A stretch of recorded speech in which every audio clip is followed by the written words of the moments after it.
Catch the spirit of the game, the Hastings Sodbusters. Throwing strikes, being efficient with our pitches, making those routine plays, and having a great approach at the plate. So I'm just keeping things simple and just building up that team chemistry as much as possible, I think, will help you win some games.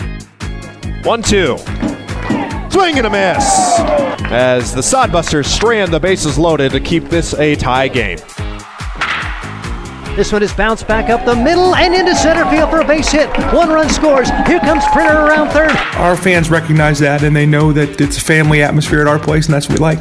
To the left side and through for a base hit. The go-ahead run scores as Jensen delivers once again.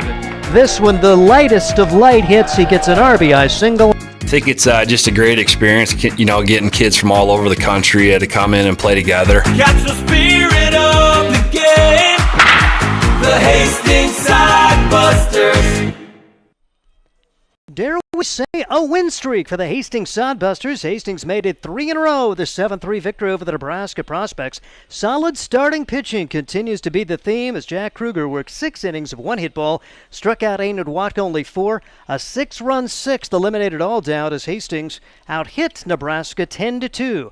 Now it's unofficially Hastings College night. James Velasquez will get the start on the mound. He's an All-American. Marcus Miller will pitch in relief. Tyler Welch will be DH in his first Sodbuster start of the season. I'm Steve Stein with producer Mason Hendricks.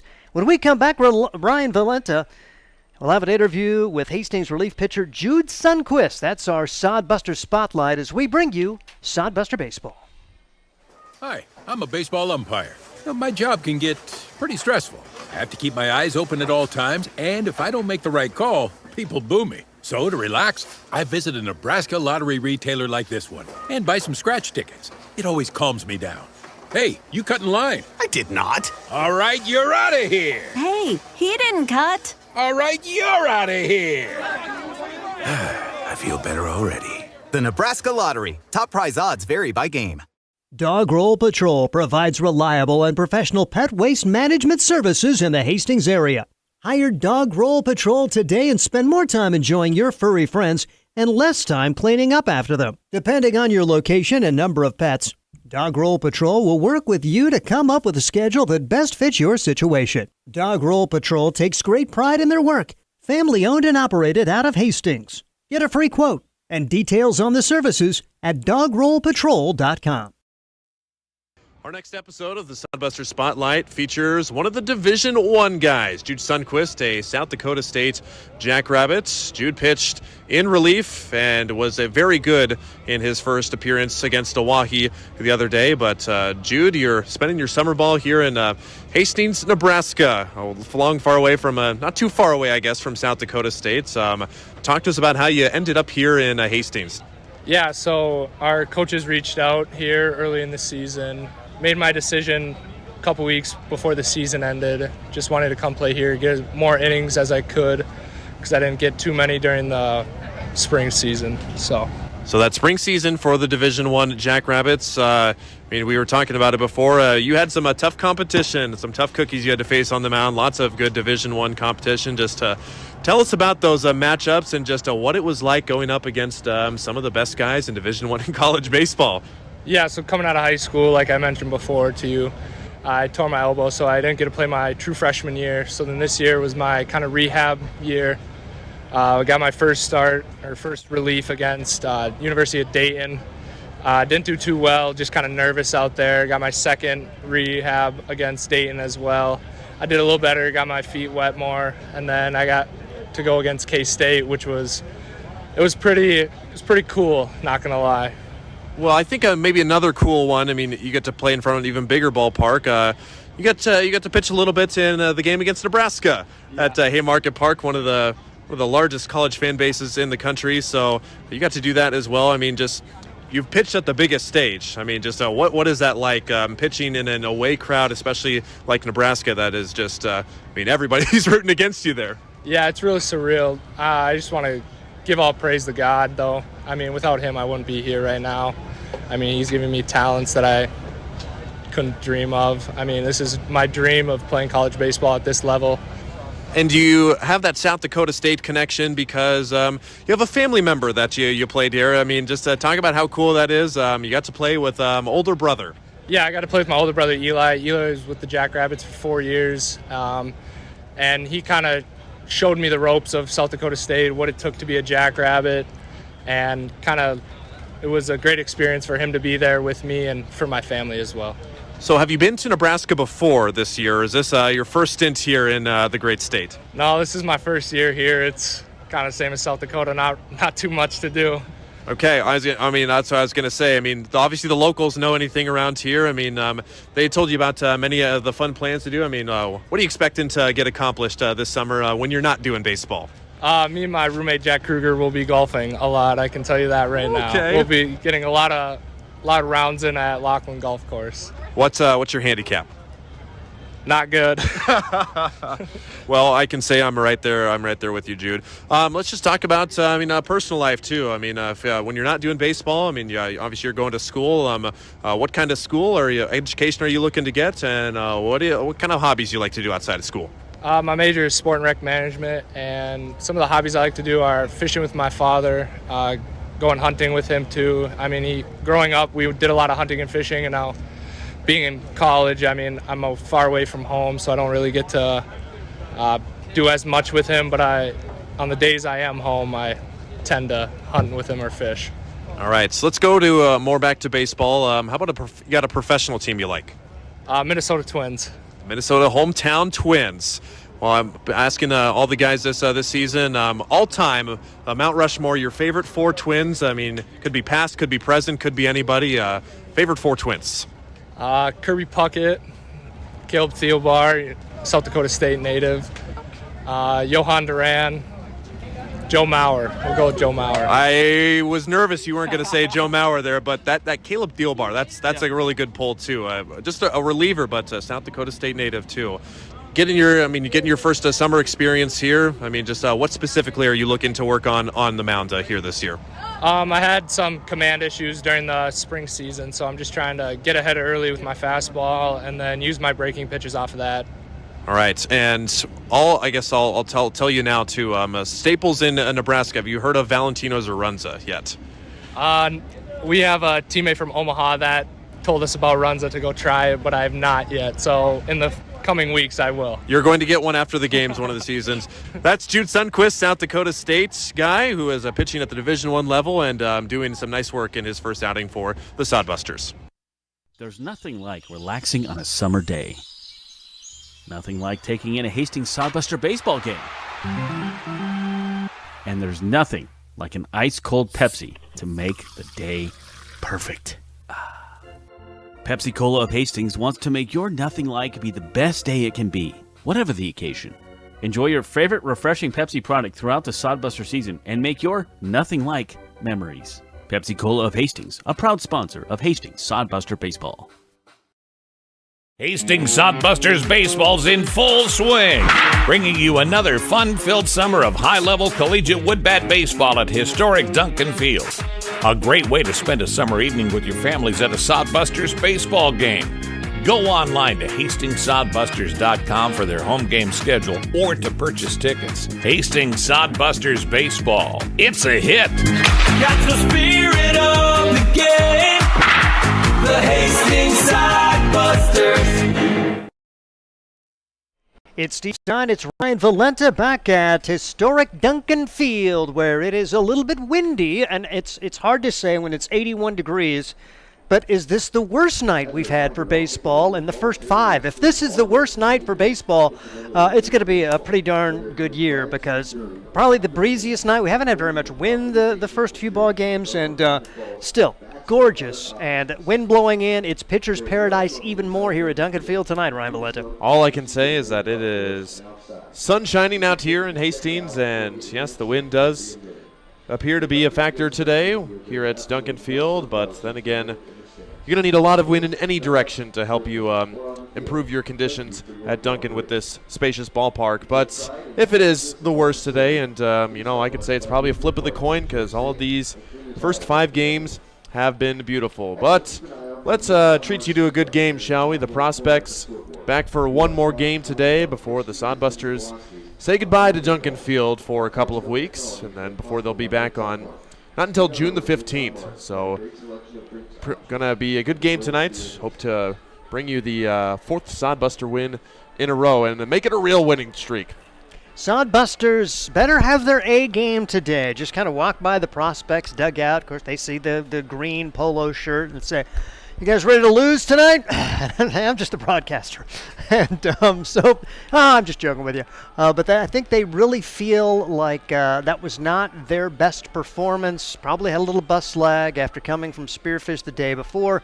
Going to have a different looking lineup today. And I think there'll be a little bit of purpose in that third base dugout. There's not many teams this year who are going to do what Hastings did to the Nebraska prospects yesterday, holding them, that highly talented group, to just 2 hits. That is an amazing performance for a trio of Hastings Sodbuster pitchers. Well, and as you may or may not know, I mean, the Nebraska prospects, the only team in the Independence League where, for lack of a better term, a pay-to-play team. You know, these are prospects. They are trying to get their name out there to make a Division I college, and with so many talented prospects out there in the great state of Nebraska, it does cost a bit to play for the team. So you definitely want to have your best roster at all times. But like Steve mentioned, I mean, traveling from Spearfish after having a late game and just getting into town, and then probably having to have a little workouts and then get right back on the bump too, can be tough. But I mean, that's what summer baseball is all about. So prospects, hopefully they're well rested, and but then again, we want to see the Sodbusters get a little bit more added to their winning streak before they hit the road forever. But yeah, like you mentioned, Steve, Hastings College Knights are going to send out James Velasquez to the mound, All-American at Hastings College this year, and he was actually named GPAC Pitcher of the Week a couple of times in the regular season as well, even for a Hastings College team that did not do very well in the spring. Of course, that GPAC lead led by powerhouses, traditional powerhouses, Concordia and Doane in that league, but it'll be fun to see. We've got another Sodbuster returning who's from Hastings College in the lineup tonight, who was a Sodbuster last season, and we'll see another one on the mound like Steve mentioned, so we're going to have an excellent ball game for you tonight. Let's take a look at the starting lineups. First of all, for the 3-1 Hastings Sodbusters of head coach Joel Skipper, it'll be Alexio Delgado in center field, and leading things off, Josh Printer bats second. He's the shortstop. Sawyer Duddleston in right field, batting third. Jack Borgman will be at first base and batting fourth. He's followed by Ryan Jarvis up to fifth in the lineup, and playing left field, Tyler Welch, the aforementioned Hastings product, doing the DH duties today. Matthias Kroll is behind the plate and batting seventh. Batting eighth, it's Leo Sarnataro at third base, and Drew Vega at second base, batting ninth. And James Velasquez, all he did in the spring for Hastings College was go 6-3 with a 1.71 ERA in 63 innings, the fourth best earned run average in NAIA. So once again for the Sodbusters, Delgado, Printer, Duddleston, Borgman, Jarvis, Welch, Kroll, Sarnataro, Vega with Velasquez on the hill. The Nebraska prospects coming in at 1-3. They're under the direction of Gabe Shemwell, a Gretna graduate. He went on and played baseball at Sioux Falls, former assistant coach at Gretna High School, the head coach at Elkhorn South, and now working his baseball love in the summer for the Nebraska prospects. He has a lineup that has Blake Stenger leading off and playing center field. Tyler Palmer is the first baseman, batting second. Elliot Peterson, the catcher, bats third. Nico Saul in right field and batting fourth. Bryce Waller is in left field and batting fifth. Then it's Gage Allen at third base. A.J. Lucas, the DH today, batting seventh. It's Trent Berry at shortstop, batting eighth. Drew Borner plays second base and bats ninth. And it'll be Colton Homolka. He is a Norris High School grad getting ready to go to college. So a great opportunity for him to see college-level prospects here for this prospect squad. He'll be making his Nebraska debut. Once again for the Nebraska prospects, it's Stenger, Palmer, Peterson, Saul, Waller, Allen, Lucas, Berry, Borner, with Homolka on the mound. The umpires for today's game, as we get an opportunity to see this two-man crew, they continue to work it and do a nice job, as we will have behind home plate today. Sean Schott and Brandon Brooks will be in the field. That's your lineup. And as far as weather-wise, I mentioned the fact 81 degrees. The only bummer, and you're real nitpicky if you're complaining about a day like today. 16-mile-an-hour winds. It's almost blowing straight in from center. So Messrs. Velasquez and Homolka are going to be awfully excited to pitch in conditions like this, throw strikes, and dare people to hit it out of spacious Duncan Field today. Exactly, and like you mentioned, too, the opposing starter, Colton Homolka from Norris, out in the Hickman and Firth area. Actually got to play baseball there many a time as a child for my hometown in Lincoln, the Select League. That's what there was back then. The Lincoln Legends played a lot of baseball in Hickman, too, and for this Norris team, too, that Homolka just graduated from, a mainstay in the starting rotations throughout his high school career. And also see parents, it looks like, on the opposite field stand. When I walked in today, one of the first people in the stands was people wearing the Norris High School and the Homolka on the back of the jersey. So perhaps mom and dad or some family members excited to watch Colton make his summer collegiate baseball debut. But that Norris team, if you recall or pay attention to high school baseball, the Class B state champions this year, which was an excellent feat for them. One of the best sluggers in the country, Cale Fountain, on that team. He's going to be heading off to LSU. And, I mean, just what a team that the Norris Titans put together from southeast Nebraska. But the prospects hoping to get back on the bump. I'm feeling, yes, like you said, Steve, we might be seeing a nice little pitcher's duel here today. The standings in the Independence League. Oh, what a difference 3 games makes, huh? Casper is 4-1. The Hastings Sodbusters are 3-1, a half game back, baby. Fremont is 4-2. Spearfish 4-5. And Oahe is 2-6. Yesterday, Spearfish beats Casper 9-8. So the first time that Casper has lost. And Oahe winning at Fremont by a 6-2 count. So thank you very much, Zap.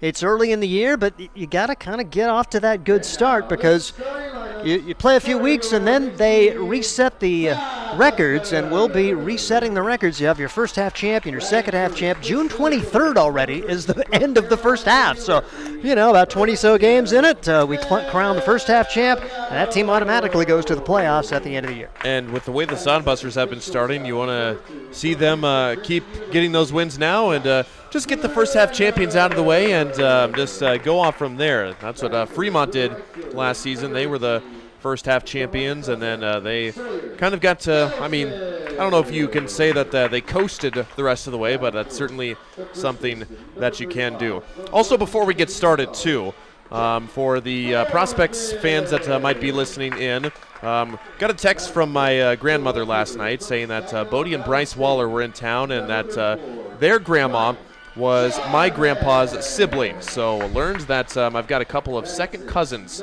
playing in the first base dugout tonight. Super cool, and that apparently they used to come to Lincoln for family reunions back a little bit farther than I remember. So whoever the family is back out there, the Wallers are related to the Valentas. How do you do? This is it's a very small world, but it's super cool happening there. And going to see Bryce in the starting lineup for the Prospects tonight. A business major going to Northeast Community College. That's Bryce Waller, as his brother Bodie going to Hudson's Community College, then on to Mount Marty. And he's one of the guys that actually returned from last year's Nebraska Prospect squad. They lost a bunch of dudes from last year, but a handful of guys playing this year as well as last year. We're going to take it down to the field for the singing of our national anthem in advance of the matchup between the Hastings Sodbusters and the Nebraska Prospects. Looks like Jason's going to talk a little bit longer, so we will as well, reminding you that it's the final home game for a while. The next time the Hastings Sodbusters will be at home, put this on your calendar, June 15th, and it's 2 for the price of 1, a doubleheader against the Fremont Moo. Bunch of groups coming that night. Expect a huge crowd, so we invite you to come on out. That'll be a 6 o'clock twin bill on June 15th here at Duncan Field. It is such a fun atmosphere. We love you being involved in the YouTube broadcast, but come out and see a game in person. It's a heck of a lot of fun. Here's our national anthem now in advance of today's game between the Sodbusters and the Prospects. By One Great Nutrition and Bo Hoffman, a Navy veteran. Tonight, our anthem will be performed by Xander Stromer. Oh, say, can you see by the dawn's early light what so proudly we hailed at the twilight's last gleaming, whose broad stripes and bright stars through the perilous fight o'er the ramparts we watched were so gallantly streaming, and the rocket's red glare, the bombs bursting in air, gave proof through the night that our flag was still there. Oh, say does that star-spangled banner yet wave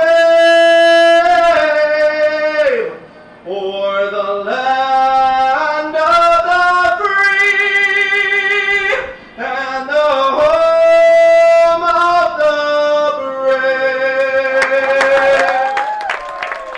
brave? Wow, that was impressive. That's some range there. Yep, very, very cool. We get set to go for today's game between the Hastings Sodbusters and the Nebraska Prospects as the Sodbusters get their first opportunity to get James Velasquez to start, playing for his college coach, Joel Skipper, assistant coaches Danny Weiser and Corey Caranda, and Velasquez, a right-hander, defensively behind him. It is going to be Matthias Kroll doing the catching at first base. Jack Borgman, the second baseman, is Drew Vega. Playing shortstop, Josh Printer. The third baseman is Leo Sarnataro. And in the outfield, it's Ryan Jarvis in left, Alexiel Delgado in center, and Sawyer Duddleston in right. That's the defense as the Sodbusters wear the black jerseys. By the way, Ryan Valenta's got me geeked out, so 1-0 in the black jerseys this year, so I'm going to try to keep up with you, and we'll see if we can make it 2-0 in the basic blacks, although the Sodbusters gave up 10 runs that day, so the ERA, when they wear the black jerseys, real bad. Well, it's a win on the scorebook, Steve, so yes, that's all that right. matters there. But, I mean, just another thing to talk about the broadcast, too, and keeping track of the beer batters, too. So far, 4 for 4. With striking out the beer batter at least once here at Duncan Field this year. But for James Velasquez, like we mentioned, an excellent season at Hastings College. Try this on for size. 11 appearances and 11 starts for Velasquez, 63 innings pitched. Did not give up an earned run in 6 of those 11 appearances. So more often than not, Velasquez is going to be throwing a scoreless game in his starts. And obviously he knows how to pitch here at Duncan Field. So this should be hopefully a breath of fresh air and a breath of familiar air for Mr. Velasquez. Blake Stenger steps in the right-handed box, and we are underway. Squaring to bunt and pulling the bat back, taking strike one, is Mr. Stenger. Blake, the Illinois State product, formerly at Iowa Western, a guy who comes into today at 250 on the year, went 0 for 3 with an RBI and a couple of stolen bases, and he takes a strike there. Quickly down to the count. No balls and 2 strikes. 6 stolen bases for him already for the 1-3 Nebraska Prospects. Count no balls and 2 strikes. If he does get on, you better keep an eye on him. Line drive, right side. That's a base hit. Sawyer Duddleston over to cut it off, and it's a leadoff base runner for the Nebraska Prospects. They had 2 hits all of yesterday. They have 1 hit after 1 batter today. Yeah, that's probably a mislocation there for Velasquez. Went with the fastball, but with an 0-2 pitch there, you got to get that up at least higher or some more outside of the zone. That one too much part of the plate for a good hitter like Blake Stenger. Here's Tyler Palmer. Palmer pitched yesterday, more of an everyday field kind of player. He can't catch up with a high hard one. No balls and a strike for Tyler Palmer. He's off to a 2 for 12 summer start with 2 runs scored and 3 stolen bases. Pitched an inning yesterday, scoreless, no hits, and walked a man. Runner at first, and jockeying off and drawing a throw is Blake Stenger. Stenger was just almost embarrassingly good at stealing bases yesterday. Stood second base twice standing up, but then tried to take third and got taken out. So yeah, that was yesterday. The starter Jack Kruger just not able to pay enough attention to him, and those couple of stolen bases by Stenger, he almost had the ball or the bag stolen by the time the pitcher even began his motion. 2 strikes the count, and Velasquez brings it home. Beauty.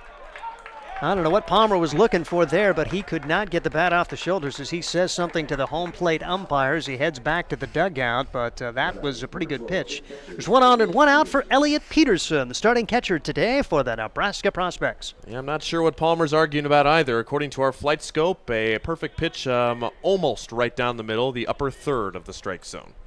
As we see Peterson step in, 4 for 11 start. Bouncing ball right side, could be 2. Dish to second for 1. Over to first in time. How about that? Leadoff single gone as the minimum faced for James Velasquez. No runs, 1 hit, no one left. No scores. We're at the bottom of the first, and this is Sodbuster Baseball. Sodbuster Baseball is sponsored by Jerry Spady Chevrolet GMC. It's one of the many ways Jerry and Greg Spady, along with their families and employees, have proudly embraced a passion for giving back to the community. The folks at Jerry Spady Chevrolet GMC realize the importance of enriching and improving the lives of their neighbors. They've accomplished this through philanthropy and active personal involvement. Featuring the top new and used inventory in the region and a certified service department, Jerry Spady Chevrolet GMC, 2750 Osborne Drive East in Hastings, or at spady.com. Blue Fork Kitchen features elevated comfort food in a family-friendly, fast casual environment. With a full menu, you can sit down for a nice meal or order online for pickup. From salads and wraps to burgers and steaks, Blue Fork Kitchen has your kind of food. Open Tuesday through Thursday, 11 to 9 p.m., and Friday and Saturday, 11 to 10 p.m., with a special brunch buffet Sunday from 9 to 2 p.m. Blue Fork Kitchen is located in the Cimarron Plaza, 38th and Osborne Drive in Hastings. Like them on Facebook. Out of the bottom half of the first inning as the Prospects will send Colton Homolka to the mound. His first start for his summer team, and Elliot Peterson will be doing the catching for him. At first base, it's Tyler Palmer. At second, it's Drew Borner. Playing third base for the Nebraska Prospects, Gage Allen. Shortstop will be Trent Berry. In left field, it's Bryce Waller. Center field, Blake Stenger. And in right, Nico Saul. The Nebraska Prospects 1 and 3 as we get a chance to see Colton Homolka. Very efficient pitching for James Velasquez. Gave up the single, but a strikeout and then a 4-6-3 twin killing. Drew Vega, Josh Printer, and Jack Borgman involved in that 4-6-3 as Nebraska continues to play so solid on the defensive side here early in the year. That 11-10 win over the Oahe Zap, really the only misnomer when they had 3 errors, but really it's been fun baseball to watch over the first 4 games of this year. And if you have to play an ugly game, it's certainly nice to win it, and the Sodbusters coming from a couple of runs down late, scoring 3 in the 8th to win on that day. Alexio Delgado will come to the plate now after a 4 for 14 start. 3 of those hits come in the last 2 days. Yesterday went 1 for 3 with an RBI and a run scored. Alexio Delgado, one of the Division I guys, he's a Carolina University Bruin and takes just outside for ball 1, 1 ball and no strikes. Alexio's had a chance to show off his speed with a couple of infield hits 2 days ago against Oahe. Homolka, the right-hander, brings it in, and that is just outside. 2 balls and no strikes on Alexio Delgado. Wind blowing almost straight in from center field. This 408 playing even bigger today. 405 to the alleys, 370 down the left field line, 367 down the right field line. Delgado squares to bunt, pulls it back, and takes strike 1, 2-1 the count. Bottom half of the first inning, no score. The Prospects and the Sodbusters, a brief 2-game series. Hastings will have an opportunity to have tomorrow off before hitting the road for Casper for 3, Oahe for 3, and Spearfish for 2 before finally coming home. And we'll see a visit to the mound from the catcher. Elliot Peterson could not get on the same page as Colton Homolka, and those 2 guys will have a quick conversation. Always a good time to take that road trip up to the north around this time of the year. Last season, the guys got to stop by Mount Rushmore, see some good sights up there, and they did have a couple of games canceled up there, so even more time for a team bonding up there, and that's what a long road trip will do for you.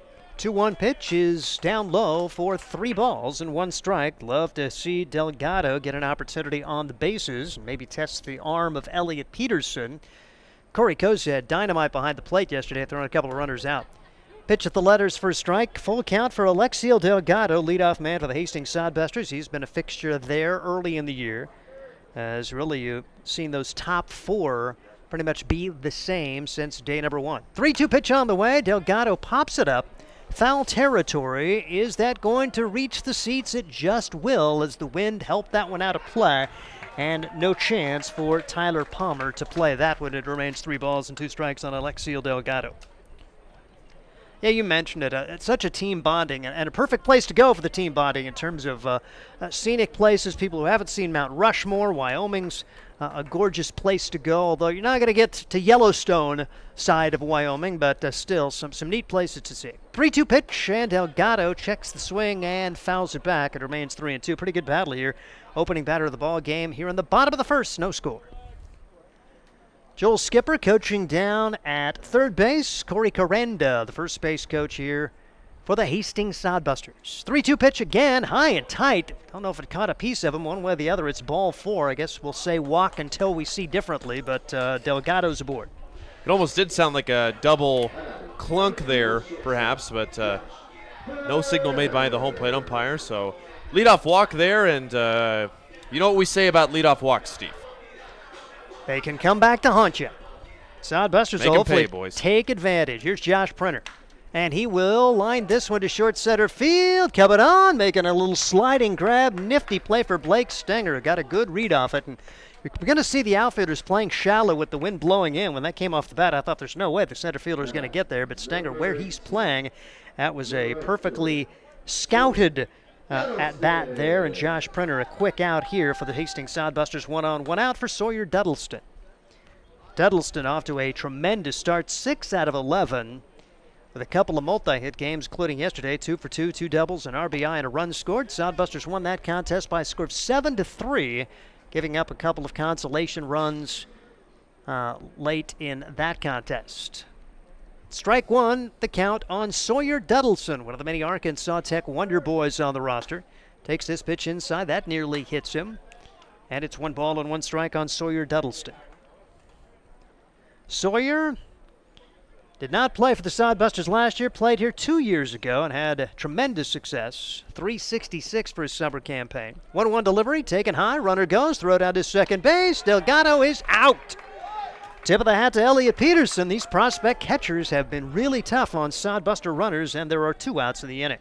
Well, better to test the waters early and kind of set a game plan for the rest of the way there. And Joel Skipper having a word with his leadoff hitter, and the second time that Delgado's gotten thrown out on the base pass. Pitch high inside. It's now 3-1 on Sawyer Duddleston, a business major from Springdale, Arkansas. At a multi-hit game against Owyhee in the first game of that 2-game series, 2 for 4, an RBI, 2 runs scored. He'll take a walk here, and 2 out of the first 3 have reached. However, the caught stealing putting a bummer on this inning. 1 on, 2 out now for Jack Borgman. Jack Borgman, oh my goodness. Him and Duddleston have been dynamite in the early going. How about 8 for 15 for Jack Borgman, and no other multi-hit games. He's had 3 multi-hit games in 4 contests here at Duncan. Takes the pitch on the inside corner for strike 1, no balls and 1 strike. And his defense has been really good too. He has bailed out some infielders with tremendous digs. Has made a couple of putouts look pretty easy that have not been easy in foul ground. 0-1 delivery, and that's a good one. Quickly 2 strikes on Borgman. Going to have to battle here as Colton Homolko trying to survive this first with no damage done. 2 outs and a scoreless tie. Homolka out of the stretch, and the pitch. Take it upstairs, 1 ball and 2 strikes on Jack Borgman. Borgman, Northeast Community College, and he is a Norfolk guy, so neat to see him stay very close to home for his early college experience. Takes the pitch inside, 2 balls, 2 strikes, and Norfolk traditionally has not had great baseball records in their high school, so it's kind of neat to see a guy from that program have good success at the community college, and the Hawks have been really good since Marcus Clapp start of that program. Pitch swung on and missed in the dirt, and they'll complete the strikeout as Peterson will gun it down to Palmer, and the Sodbusters go quietly here in the first. No runs, no hits, one left, one complete, no score, and this is Sodbuster Baseball. Sodbuster Baseball is sponsored by Jerry Spady Chevrolet GMC. It's one of the many ways Jerry and Greg Spady, along with their families and employees, have proudly embraced a passion for giving back to the community. The folks at Jerry Spady Chevrolet GMC realize the importance of enriching and improving the lives of their neighbors. They've accomplished this through philanthropy and active personal involvement. Featuring the top new and used inventory in the region and a certified service department, Jerry Spady Chevrolet GMC, 2750 Osborne Drive East in Hastings, or at spady.com. Make your next pit stop at the Coach's Corner, a friendly staff and a deep lineup of snacks. You can find Coach's Corner in North Hastings on Osborne Drive East. More than just a gas station, Coach's Corner is the place to get delicious pizza made fresh for you and your family. Don't take our word for it. It's so good it'll be featured at selected Sodbuster home games this season. For a convenient and clean experience, be sure to check out the new convenience store in North Hastings, Coach's Corner. Head to inning number 2, and the Hastings Sodbusters and the Nebraska Prospects are scoreless, and Prospects sent the minimum to the plate in the first inning. A 4-6-3 twin killing helped out James Velasquez, who threw all of 7 pitches, and I think his pitches are going to be limited today. He had some, well, and why wouldn't he be? He got a little tired by the end of the year, so he's had some time off, but I think they're going to keep a pretty close rein on his pitch count this evening, so don't expect a complete game today, although he's a guy that can throw 85 pitches and maybe get through 9 innings. That was kind of the book on him in the spring. We'll have to see how it goes, and 7 pitches in the first, certainly a nice start. So we get a chance to see Nico Saul step into the left-handed box. Nico Saul, and one of those weird things, walking down by the dugout and thinking, there's no 32 on their roster. Who's 32? And he happened to be sitting there and said, yeah, I wore 31 last night. I got my other jersey dirty. So, New Jersey. First pitch swinging. He's out. He's going to go back to 31 when he gets the opportunity. Nico Saul, a 4-3 put out there as Drew Vega plays his position well. Saul, by the way, going to be going to Briar Cliff. And he was hit by a pitch, scored a run, and stole the base yesterday. So now we get an opportunity to see Bryce Waller stepping into the right-handed box for the Nebraska Prospects. 1 out, nobody on, no score here in the second as pitch way outside from James Velasquez. The first ball he has thrown in the game. He is a strike thrower. Molka trying to counter that on the other side. He's the starting pitcher for the Prospects. Bouncing ball back to Velasquez. Climbs the ladder to get it. Soft toss over to first.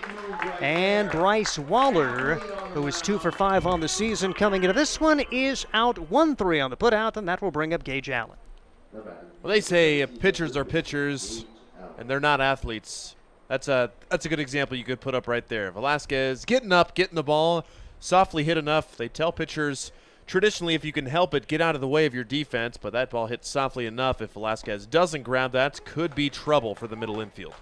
Pitch across for a strike to Gage Allen. No balls and a strike on Allen. A Rockhurst product went 0 for 1 yesterday against the Hastings Sodbusters in his prospect debut. Bouncing ball left side and foul, and it's quickly 2 strikes. And Velasquez said it's so hard for some guys to throw the ball over on the plate, and Velasquez just makes it look so easy. All he does is throw strikes. So far, so good for the Hastings College product, and excited to see him stay here and play for the Sodbusters. 0-2 pitch on the way. Curveball bounced foul. Good job for Allen to stay alive, but that was nasty stuff from James Velasquez. Certainly a good one to build around as Hastings College tries to improve. They went 14-35 this past season, and the 3rd year for head coach Joel Skipper, who is the head coach for the Hastings Sodbusters during his summer. 0-2 pitch. Off speed, off the inside part of the plate. 1 ball and 2 strikes on Gage Allen. 6 or 7 guys joining this prospect squad yesterday that did not make the trip to Spearfish for that 3-game series in South Dakota. 1-2 pitch, high and tight. 2-2 the count now on Gage Allen. It's the first 2-ball count of the game. A lot of times think, okay, first 3-ball count. This is the first time he's thrown ball 2. Wants to get him right here. 2-2 pitch on the way. And that's inside and off the fist. Just protecting himself was Gage Allen. May have gotten hit had he not swung. It's still 2-2. Now that one, unfortunate. If he holds up there or dodges the bat there, that is ball 3 right there. Just an unlucky foul ball. So it remains 2 balls and 2 strikes. Velasquez looks in at his catcher. Kroll brings it low. So now it's the first 3-ball counts. Gage Allen has worked it full. Putting it in perspective, through 7 pitches the whole first inning, this is the 7th pitch in this at-bat, and it's called strike 3 at the letters. Allen didn't think so, but he will head to the dugout, and down go the prospects in order in the second on the second K from James Velasquez. Sodbusters coming up, no score, and this is Sodbuster Baseball. There's nothing like relaxing on a summer day. Nothing like taking in a Hastings Sodbuster baseball game. And there's nothing like an ice-cold Pepsi to make the day perfect. Pepsi Cola of Hastings wants to make your nothing like be the best day it can be, whatever the occasion. Enjoy your favorite refreshing Pepsi product throughout the Sodbuster season and make your nothing like memories. Pepsi Cola of Hastings, a proud sponsor of Hastings Sodbuster Baseball. Let's face it, we move our bodies around a lot. And sometimes things happen, a tweak, twist, pull, strain, ache, or pain. At Fisk Chiropractic and Sports Care, their goal is to restore your mobility, keep you moving, and ensure your rehabilitation is effective, efficient, and stress-free. Do you suffer from headaches and neck pain, lower back or sciatica? Call Fisk Chiropractic and Sports Care today. Start to discover wellness through chiropractic care. Fisk Chiropractic Sports Clinic.com. Start feeling better now. Into the bottom half of inning number 2, and the pitchers dominant early on. James Velasquez has faced the minimum for the Hastings Sodbusters. Colton Hamolka did walk 2 in his first inning, but a caught stealing put a damper on that first. And it will be Jarvis, Welch, and Kroll coming to bat for the Hastings Sodbusters here in the second inning. Jarvis steps in the left-handed box, making his 3rd straight start since arriving from Saginaw Valley, and he promptly lines this one to right field. But no problem for Nico Saul. 1 pitch, 1 out here in the second inning as Ryan Jarvis hit it right on the button. He's had a very productive couple of games for the Hastings Sodbusters. Jarvis already with RBIs, 3 of them in the first 2 games, off to a 2-for-7 start. And now it's Tyler Welch in the lineup for the first time for the Hastings Sodbusters this year. He's a returnee from last summer and takes ball 1 ball and no strikes. Another of the many Arizonans on the Hastings College roster who went to Tucson Sabino High School. Exercise science major, wants to coach baseball. In the spring, he hit .260, 2 home runs, 16 runs batted in, and 16 runs scored in 39 games. Count 1 ball and 1 strike on Tyler Welch. Right-hander against the right-handed pitcher Colton Hamolka, just fresh out of high school and state championship pitcher for the Norris Titans. As Welch skies this one high in the air. Foul territory. And the first baseman, Tyler Palmer's got it. 2 quick outs here in the second. A line out to right and a pop up to first. And that quickly, 2 outs, nobody on for Matthias Kroll. Starting catcher for the Hastings Sodbusters. He is out of the Netherlands, playing his college ball at East Central College, the Falcons in Missouri. Second team all-conference for that team. And he bounces this one foul. No balls and a strike on Matthias Kroll. Kroll off to a 1-for-7 start. He had his hit in the second Oahe game, that 11-10 slugfest, when he had an RBI. He's really been solid behind the plate, too, though. Blocking and calling the balls and strikes, framing very well. Pitch taken upstairs. And really the catcher play has been very good for Hastings in the first 4 contests. Fred Bond seeing time behind the plate for this Hastings College team. This Hastings Sodbuster squad. Pitches right across, and the count goes to 1 ball and 2 strikes on Matthias Kroll. Out of Haarlem, Netherlands. Matthias trying to stay alive here, and Hamolka, after walking a couple in that first, looking very sharp here. 1-2 delivery. Kroll takes upstairs, 2 balls and 2 strikes, and feels like he's throwing a little faster here in the second than he was the first. Getting a little amped up. 2-2 with 2 outs. Hamolka brings it.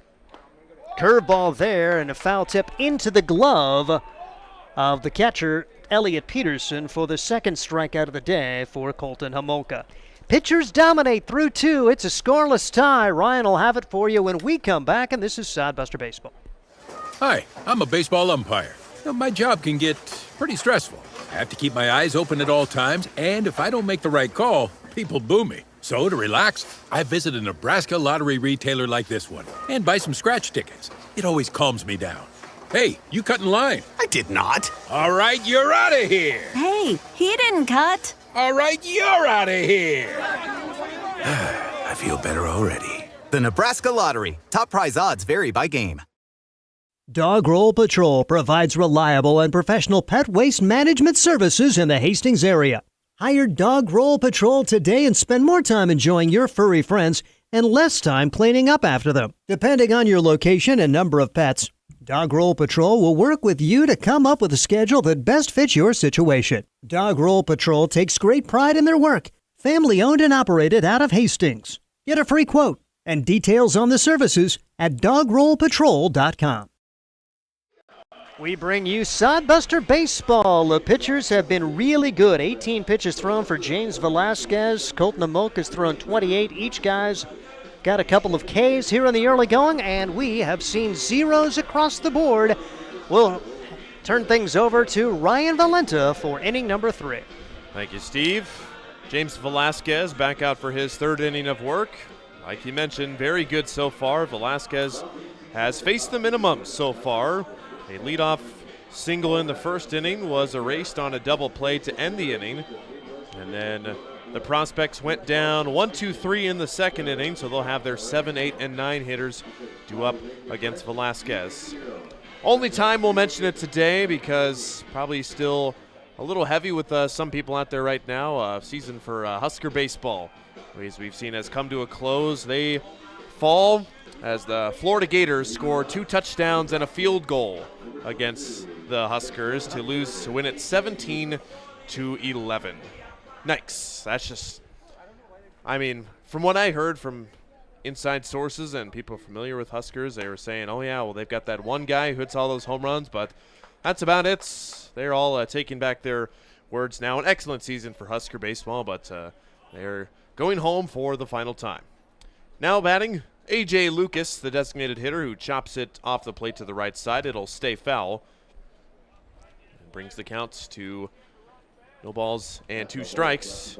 A.J. Lucas, the designated hitter for the Prospects. He did not start yesterday. He had a pinch hit appearance in the 8th inning and grounded out, so just 0 for 1 in this short 2-game set. Velasquez ready to deliver the 0-2. And that is fouled back into the concourse level. And Lucas will see another strike. No score, zeros for the board. Busters still held hitless. The Prospects just with 1 hit. Sodbusters on the winning end last night, 7-3. There's grounded to short. Printer on the backhand, loads up, throws. The stretch by Borgman, and tumbling at first is Lucas. He is out. But he is holding that right knee as he came across the bag. Borgman stretching out to his right. Could have just been Lucas stretching extra hard to beat that play, but he is on his backside and clutching that right knee. Not a good sign for the Prospects here in the 3rd inning. Boy, you just hate that. Just graduated, headed to Moberly Community College in Missouri, and yeah, he is not gotten to his feet yet, and something apparently gave way in that right knee, and you just feel terrible for that young man. And he hit that base awkwardly and almost somersaulted, and that's our first concern right now. We can give another tip of the hat to Josh Printer. Oh my goodness, we liked him last year, and his arm wasn't healthy. He is it's another level of the way he throws the baseball. It is fun to see a Division I level guy over there on the left side of the infield, Josh Printer, because when I came off the bat, I'm thinking, I don't know, that's probably an infield single, and Printer threw him out by a couple of steps, and it certainly didn't appear that A.J. Lucas is slow at all, and they have gotten him to his feet, so that's good news for A.J. As the head coach has come across, Gabe Shemwell, Raleigh Kenny, the director of recruitment for the Nebraska Prospects, is their assistant coach, and He is up, and by golly, he's put a little weight on that right leg, and that's really good. He's going to stay in the game. Yeah, I guess so. So, looking back at the replay, looks like Lucas was trying to shut it down at the last second, realizing he was going to be thrown out, and then this kind of one of his toes dug into the turf. He tripped over, and then when he landed onto that right leg, it looks like he hyperextended it just a little bit, going down to the turf. But wasn't he out? He was out, yes. Okay, all right. So, all right. But he's not out.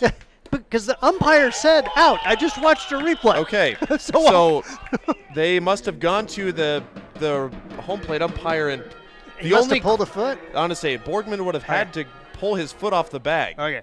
Because, yes, the field umpire, Brandon Brooks, called him out. It's and outside. I feel bad you got hurt, but by golly, you shouldn't get to stay in the game just because we feel bad for you. But apparently they have, and they put an infield single on the board. So, okay, it's runner at first. All right. Well, instead of a leadoff out, A.J. Lucas is at first, so he reaches. That one just fouled off by Trent Berry, the next hitter. And you can hear the loud, booming voice of Jason Frew in the background for one reason and one reason only. Because I believe that Trent Berry here is our beer batter today, and he is one strike away from offering the fans discounted price alcohol here. We'll check on over at Lucas at first base. I'm tickled the fact that A.J. Lucas is staying in the game and may try to steal a base here. That's how much better he is than he was just a few minutes ago. I'm thinking ACL, he's done for the year. Poor kid just out of high school. And not only does he not leave the game, he's leading off and may try to steal before this is all said and done. 2 balls, 2 strikes to Trent Berry. Velasquez keeping a close eye on Lucas over there and brings it home. It's not close in the opposite batter's box for ball 3.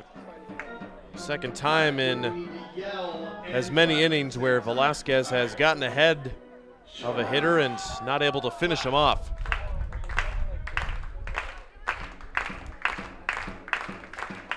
Payoff pitch to Trent Berry from James Velasquez.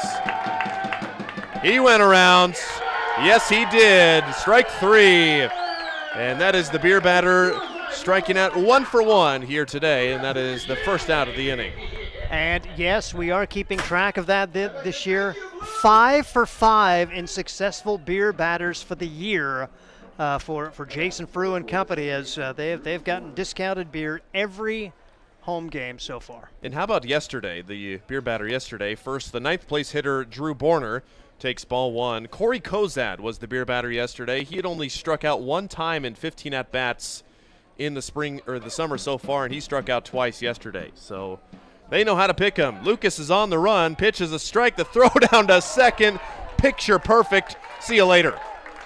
Matthias Kroll unleashes the hose on A.J. Lucas for the second out of the inning. Drew Vega applies the tag. Do want to update the scoring. All of my nice talk about Josh Printer, they ended up giving him an error when Lucas reached.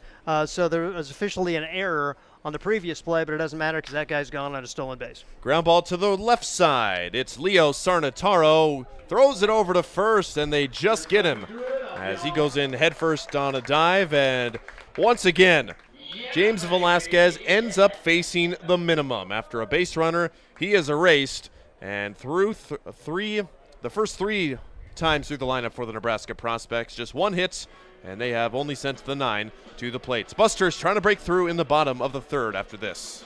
Core CPAs is your locally owned, full-service accounting firm. Our team of professionals have years of accounting experience and focus on building in-depth relationships with our clients. Our comprehensive and customized solutions are tailored to your specific needs. We pride ourselves in our commitment to integrity, objectivity, and professionalism. At Core CPAs, we provide tax services, payroll, bookkeeping, assurance and financial reporting, and much more. Visit our website at corecpas.us. Sodbuster Baseball is sponsored by Jerry Spady Chevrolet GMC. It's one of the many ways Jerry and Greg Spady, along with their families and employees, have proudly embraced a passion for giving back to the community. The folks at Jerry Spady Chevrolet GMC realize the importance of enriching and improving the lives of their neighbors. They've accomplished this through philanthropy and active personal involvement. Featuring the top new and used inventory in the region and a certified service department, Jerry Spady Chevrolet GMC, 2750 Osborne Drive East in Hastings, or at spady.com. Zeros across the board in the early going so far. The Sodbusters back up against Colton Homolka, who has just faced one over the minimum in his first 2 innings. He has 8, 9, and 1 due up. Leo Sarnataro leads off, followed by Drew Vega and Alexiel Delgado. Picture perfect day once again here at Duncan Field. The wind has picked up, but we said that's pretty much the only real caveat of today's game, is that's how we've got to deal with a little bit of wind. Leo Sarnataro is batting as he lines that down the right field line, and that's foul. 1 ball and 1 strikes to Sarnataro, making his second appearance as a Sodbuster. In his other appearance, in his start, he was 0 for 3. He did walk twice, so he has reached base, and he steps back in against Colton Homolka. Again, one of the guys choosing to come play collegiate summer ball right out of high school. Pitch is up high, 2 balls and 1 strike. Both starters on the mound sitting around the same range. Homolka has been anywhere from 84 to 88 on his fastball so far today, as Velasquez in the middle 80s as well. He drops a breaking ball in on Sarnataro for strike 2. Leo's Arkansas Tech Wonder Boy, hails from Scottsdale, Arizona. Here comes the 2-2. Breaking ball right on the outside corner for strike 3. Beautiful pitch for Colton Homolka, who finds the zone, and that's his 3rd strikeout of the day. It was going to be a really tough one to hit, but you probably had to protect there with 2 strikes. I don't think Leo was particularly enamored with the call, and we'll see if Drew Vega can get it going. There's one thing about any sort of baseball, don't leave it up to the umpire. Yes, get the pitch, even if it's not the pitch you want, foul it off and get a better one the next one. 1 ball and no strikes to Drew Vega.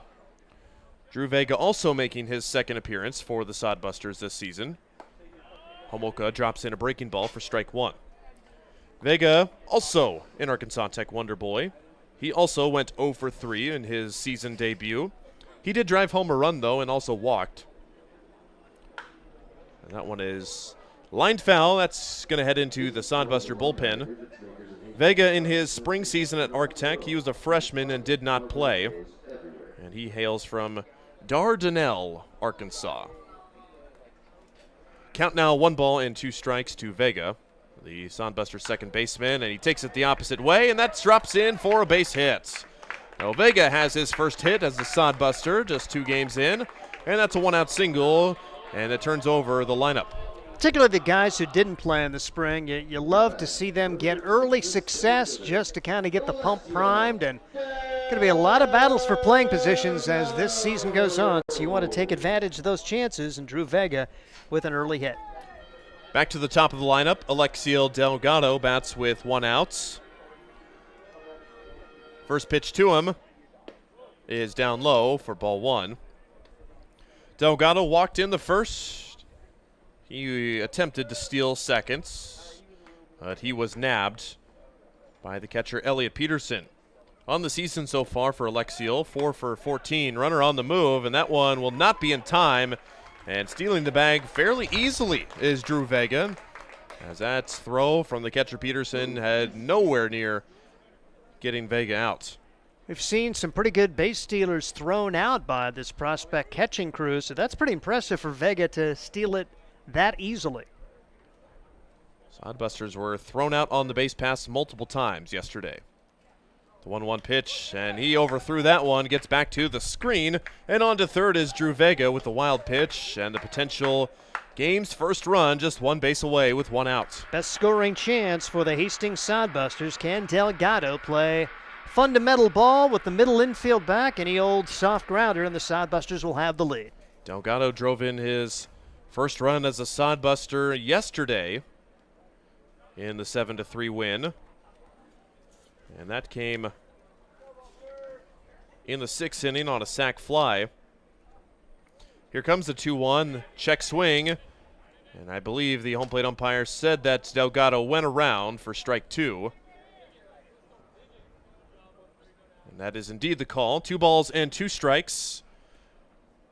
Delgado can just get one into the air here like he is done, but then again with the winds blowing in at a pretty hefty gust now, got to get it. He does not. Over the top of the breaking ball there, strikes out. Delgado is strikeout victim number 4 of Colton Homolka. Good job for Homolka to come back and get that strikeout when he needed it the most. We'll see if Josh Printer can pick up his team now with a big 2-out hit. Printer flew out to center field on a pretty nice play by the center fielder Stenger in the 1st inning, as he takes a called strike for strike 1. Printer, one of the guys who struggled in his spring season, but had an excellent season as a Sodbuster last summer. Has also been very good this one. Over the catcher's glove, and here comes the game's first run. Vega touches the dish. 1-0 Busters as they take the lead first once again. Little small ball there. Single, stolen base, 2 wild pitches, and Drew Vega puts the Sodbusters on top as Hastings has taken the lead for the 5th straight game. In every game so far, the Sodbusters have struck first. It's a 1-0 ball game.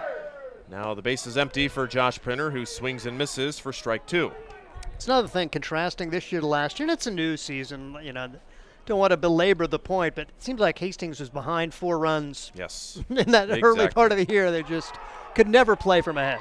Homolka blows away Printer with the fastball there, so ends up striking out 3 in the inning, but the Sodbusters break through first. It's a 1-0 lead as they will try to hang another 0 on defense after this. You're listening to Sodbuster Baseball. Hastings Sodbusters baseball's in full swing, bringing you another fun-filled summer of high-level collegiate woodbat baseball at historic Duncan Field.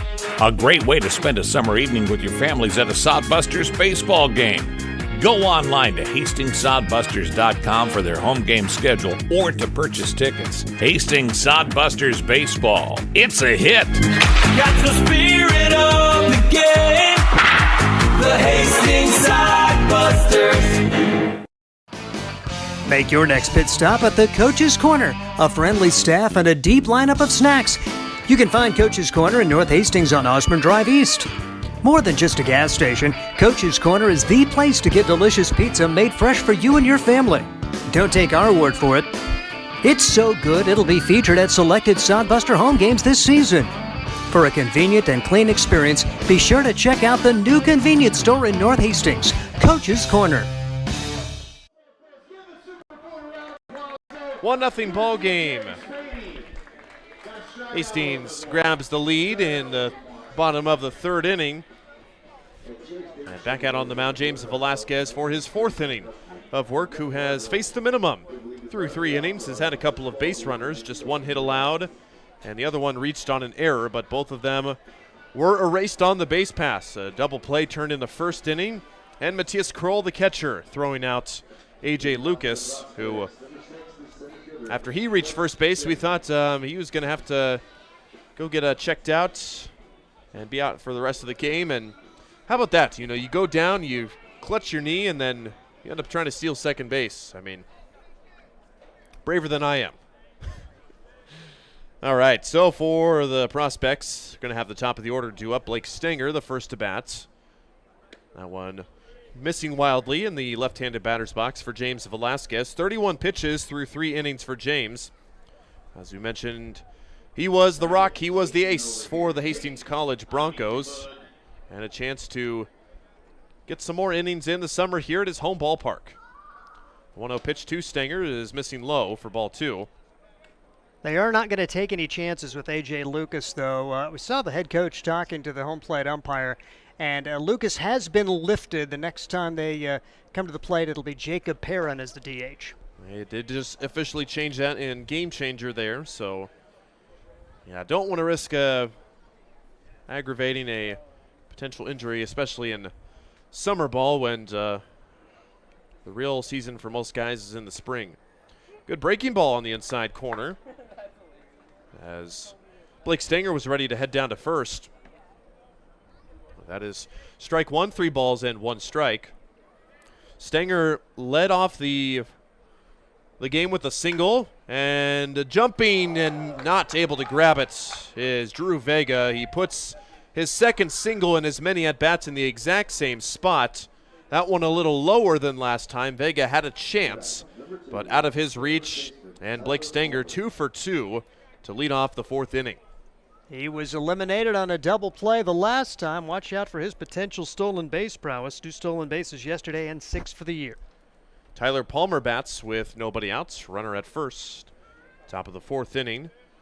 He is one of 3 victims, strikeout victims, should say, for James Velasquez. That pickoff throw is late. A good block by Borgman as that one bounced before it hit his glove.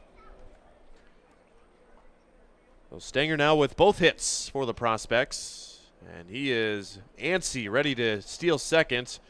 And that bunt is fouled as Palmer squares the bunt. It can't get it down. And I am stunned Stanger didn't go. I mean, he had a monster lead, and they didn't throw over, and Stanger actually took a step, and after yesterday, I'm thinking he's going, and probably, I mean, with that kind of jump, it would have been really tough for Matthias Kroll to get him.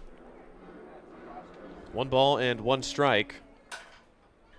Stanger again dancing off first base, and he's on the run. Pitch is a ball. The throw down to second is through. Vega can't grab it. Stanger steals the base, and he stands there with nobody out. Pretty fast delivery for Velasquez, and a really good job for Kroll to get it down there. If he's on the second base side, they may have a chance at him, but stolen base number 7 for Blake Stanger, and don't discount the fact that he may take off for third either. You can't ignore that. He did try that once yesterday, but he was able to be picked off there. A liner right to Drew Vega. They throw back to second, and in safely is Stanger. A line drive snagged by Drew Vega for the first out of the inning. Good job both ways. Drew Vega played his position, gunned it to Printer, and Stanger, not cheating, was able to make his way back just in front of the throw. So now 1 out. Next batter, Elliot Peterson. We told you about him yesterday, hitting over 500 for the season at Southeast Community College. But the Sodbusters held him in check yesterday. There's ball 1 to him. Peterson was actually lifted for a pinch hitter as he grounded out, struck out, and popped out. He was 0 for 3 yesterday, and he grounded into a double play to end the 1st inning. Peterson not having any success against the Sodbusters so far. Velasquez drops the hammer on Peterson for strike 1. 1 ball and 1 strike to the prospect catcher. Elliot Peterson's a Creighton Prep guy, and going to third and out at third. Velasquez steps off, and they get him out at third. Stanger trying to time up the delivery of Velasquez. Him and Sarnataro go crashing into each other, but Leo holds on to the baseball.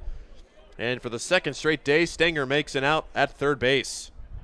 Excellent job there both ways, because Sarnataro had to hustle to even beat Stanger to the bag, make that catch, and almost dive to get the out. And then you mentioned holding on to the ball after a huge collision. 1 ball, 1 strike, and that is right in between the numbers. Peterson wears it, and he will go to first base with 2 outs. If you're able to get Peterson out there, that keeps your streak of facing the minimum still as you get another base runner erased, but unfortunately not to be. I was just thinking the fact, well, how are they going to face the minimum now with the runner at second? And darned if they didn't catch him stealing. But now, you got to pick the guy off first here. Only way that Velasquez could do it. Ball 1 is inside and low to Nico Saul. Nico Saul grounded out in the his first at-bat in the 2nd inning to second base. Nico Saul was used as a late inning guy yesterday. A little excuse me check swing in play. Sarnataro charges at third and gets his man by a half a step. An odd play, but the Sodbusters take advantage and get their man for the 3rd out of the inning. 1 hit, no runs, 1 left for the Prospects. It is 1-0 still bottom of the fourth with the Busters coming back. Hi, I'm a baseball umpire. My job can get pretty stressful. I have to keep my eyes open at all times, and if I don't make the right call, people boo me. So to relax, I visit a Nebraska lottery retailer like this one and buy some scratch tickets. It always calms me down. Hey, you cut in line. I did not. All right, you're out of here. Hey, he didn't cut. All right, you're out of here. I feel better already. The Nebraska Lottery. Top prize odds vary by game. Dog Roll Patrol provides reliable and professional pet waste management services in the Hastings area. Hire Dog Roll Patrol today and spend more time enjoying your furry friends and less time cleaning up after them. Depending on your location and number of pets, Dog Roll Patrol will work with you to come up with a schedule that best fits your situation. Dog Roll Patrol takes great pride in their work. Family owned and operated out of Hastings. Get a free quote and details on the services at dogrollpatrol.com. Bottom of the fourth at Duncan Field. Sodbusters and Prospects finishing up their 2-game set. Sodbusters trying to extend that winning streak to 4 in a row. They took the lead in the bottom of the third with a run that was driven in on a wild pitch. Even though that's the starter Colton Homolka who's back out there, struck out 3 batters, the Sodbusters were able to push 1 across. 3, 4, 5 due up for Hastings: Sawyer Duddleston, Jack Borgman, Ryan Jarvis. Thanks to everyone at home for supporting our broadcast and listening in. Hope you all are well on this Sunday evening, because it's going to be the last chance you're going to see from us and hear from us for a couple of weeks, as not going to be making the trip on the road games just of yet. Something that we hope that we can get some people in here to do in the future, but not this season. You'll have to stay up to date with the Sodbusters on Game Changer and our social media throughout this very long road trip. Sawyer Duddleston takes a ball downstairs into the turf. Duddleston walked in the first and was left stranded, but like we've told you, a red-hot start to the season for him. 6 for 11, a couple of doubles, 2 runs batted in, 4 walks, and only 1 strikeout. Pitch to him. Drops the breaking ball in for a strike. Now 1 ball and 2 strikes. Colton Homolka about to be delivering pitch number 50 here in his outing. It's way outside. Now 2 balls and 2 strikes. Sodbusters have had a base runner in the first and the third inning. They were set down in order in the second. 2-2. Grounded over the third base bag, and that is just foul. Duddleston a hair early on it. So we'll do the 2-2 pitch once again. Sodbusters in their black uniforms today. The Prospects, pretty clean blue jerseys. Have a lighter blue with their red numberies, and for Steve Stein, very easy to see, right? And the only problem I have with it, no numbers on the front, but still, pretty legible numbers on the back, and we will take this over the Awahi yellow and white jerseys every day of the week. Payoff to Duddleston is outside for ball 4. Duddleston works another walk, and that on-base percentage continues to balloon game by game. The guy knows how to get on base, and that is a fact. Duddleston has walked for the second straight time, and it's a leadoff walk. And he is a guy, you don't figure the 3-hole hitter, maybe more free swinging, but just does what he can to help the team, and a tremendous eye, and he's aboard for the guy behind him, Jack Borgman. Jack Borgman, how about the start he's having so far? He takes a breaking ball for strike 1. Homolka really been hammering the inside part of the zone for Borgman. A lot of the pitches to Borgman in the middle of the zone and on the outside, he has hit very well. Pickoff throw to first. Almost got away. Back in safely is Duddleston. Duddleston 1 for 1 on stolen base attempts this year. Don't figure he'll be a guy that's really looking to steal in this certain situation. The 0-1, beautiful fastball in the outside corner, and Borgman watched it all the way in but couldn't pull the trigger. So Borgman struck out in the first inning. Homolka trying to accomplish that feat again.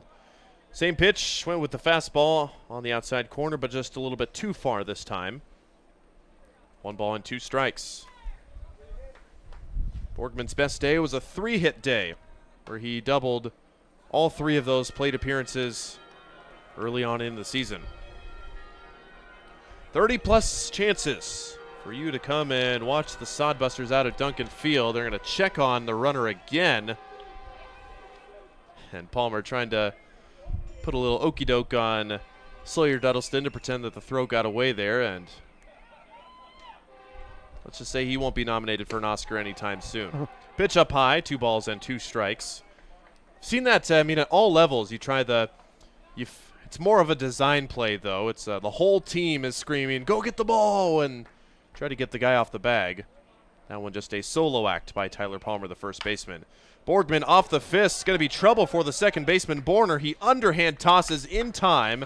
Excellent play by Borner at second base to make the out there for the first out of the inning. Advancing to second is Sawyer Duddleston. What made it even tougher, Sawyer Duddleston doing a nice job running a little interference, not interfering, but he cut in front, made sure he didn't hit him or anything like that, but Borner had to avoid that and had to keep his concentration, and did so to throw out to Borgman. Ryan Jarvis bats. We know he likes to go after the first pitch. That one not close. He takes ball 1. Ryan Jarvis in his 3rd game as a Sodbuster and one of the Saginaw Valley State guys who has been very, very good. Got off to a slow start in his first game, but then drove home 2 runs in those at-bats. That one, look out, prospect dugout. Jarvis ropes that foul there way, way early on that pitch. And is it just me, or does it feel like he has more than 2 hits? Because he had a sacrifice fly, but he's got the 3 RBIs. It seems like every time he comes to the plate in key situations, there's the guy. And the 6th inning, each of the last 2 games, it's been Ryan Jarvis, and then he played really good left field yesterday. When he puts the ball in play, it is usually with authority. Jarvis singled home a run, part of the Sodbusters' 6-run inning yesterday. They're going to back pick to second. Back in safely and by a ways is Duddleston. The throw from Peterson actually bounced to the shortstop, Trenton Berry, who's able to keep it in front. 2 balls, 1 strike to Ryan Jarvis. 0 for 1 today, a line out to right field in his only at-bat. Duddleston would love to scamper home on one of those hits to the outfield. That backdoor breaking ball just misses outside, and not by much. Hitters count for Ryan Jarvis. The righty pitches to the lefty. Instead, make sure Duddleston isn't going anywhere. Shadows on the grandstand and the concourse level starting to creep in on the infield. It's covering home plate pretty completely now. 3-1 in the turf, ball 4. Jarvis is aboard with 1 out. 1st and 2nd for the Sodbusters. Chance here. We'll see if Welsh and Kroll can get it done, drive home a run, get a little insurance here as we approach the middle part of this game. Tyler Welsh will see his 2nd at-bats of the day. He was a guy that started for the Sodbusters last season. He left in the middle of the season, took some time off to go back home to Tucson, but then came back for the latter part of the season. Tyler Welsh hit .250 for the Sodbusters last year, 7 for 28. And that pitch way down low for ball 1. Tyler Welsh also one of Joel Skipper's Hastings Broncos during that season. A visit from the mound from Elliot Peterson to his pitcher, Colton Homolka. In the spring for Tyler Welsh at Hastings College, .260 average for him, 16 runs driven in. Pretty much the guy that played at third base for the most of the year for the Broncos. He's got 1 more year for Hastings College. Welsh fouls it off. Interesting to see how that whole situation works out. It's a pretty deep group at third base just in the early going, as you see tremendous play from Sarnataro, Dino Morales, and now Welch, all trying to see playing time there. 1 ball and 1 strike to Tyler Welsh. Runners at 1st and 2nd. Ducks on the pond. Welsh grounds it to the left side. It is gloved by Trenton Berry, and he'll have no play. Infield hit for Tyler Welsh, perfectly placed, and the bases are loaded with 1 out. Big chance for Matthias Kroll now, and can the Sodbusters play fundamental ball and get that runner home from third? Matthias Kroll struck out in the second inning, but a good contact hitter, like Steve mentioned, second team all-conference for the East Central Falcons. Corners will play just a step behind their respective bags, and the outfield playing way in for Matthias Kroll. The center fielder, Blake Stanger, is very far in, as well as the right fielder, Bryce Waller. Nico Saul in right field playing about normal depth. Ground ball, foul. They don't think that Kroll's going to get around on Homolka. Big hole in left center field. Wonder if maybe a bunt here is in Joel Skipper's bag of tricks. Doesn't look like it. There's another foul ball there. 1 ball and 2 strikes to Matthias Kroll. Appearing for the 3rd time this season, struck out in his only at-bat today. 1-2 pitch. Ooh, that one just missed low. Breaking ball. And how do you not swing at that? Excellent eye by Matthias Kroll. Count even, 2 apiece. Pitch from Homolka. Ground ball, right side to the second baseman, Borner. Flips onto second for 1, onto first. Not in time, and the throw is wild. 1 run scores, and Jarvis will hold at third. It's an RBI fielder's choice for Matthias Kroll as he beats the rap at first base. And unfortunately for the Sodbusters, that one just missed the dugout, it looks like. That would have scored another run, but the Sodbusters have another in the 4th. They certainly were ready to get a second run home, but it bounced perfectly back onto the field, so Sodbusters settled for 1. Good job for Kroll to bust it down the line. We'll see if they can continue the thing with 2 outs. Pitch is a ball to Leo Sarnataro. Prospects wanted that one, but they don't get it. Sarnataro struck out looking to start the 3rd inning. Sarnataro still looking for his first hit as a Sodbuster. That one also misses for ball 2. Homolka over the 70 pitch mark now. He has had some traffic on the bases, except for the 2nd inning. That breaking ball finds the front door for Sarnataro, who takes strike 1.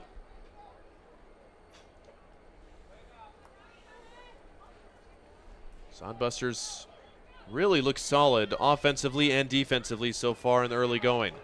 Breaking ball, same spot, same result. 2 balls and 2 strikes.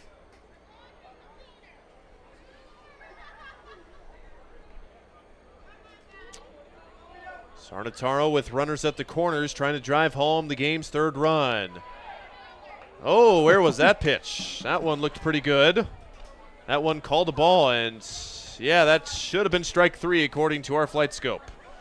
Sarnataro and the Sodbusters catch a break big time.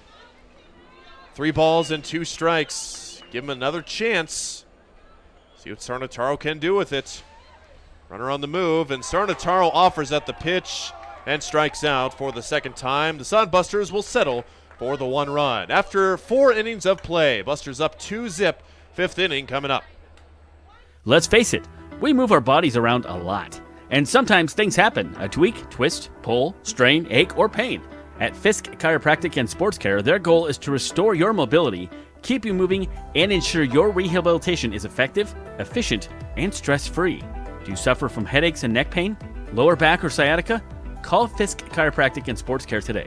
Start to discover wellness through chiropractic care. Fisk Chiropractic Sports Clinic.com. Start feeling better now. There's nothing like relaxing on a summer day. Nothing like taking in a Hastings Sodbuster baseball game.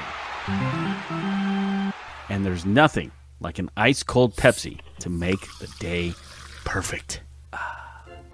Pepsi Cola of Hastings wants to make your nothing like be the best day it can be, whatever the occasion.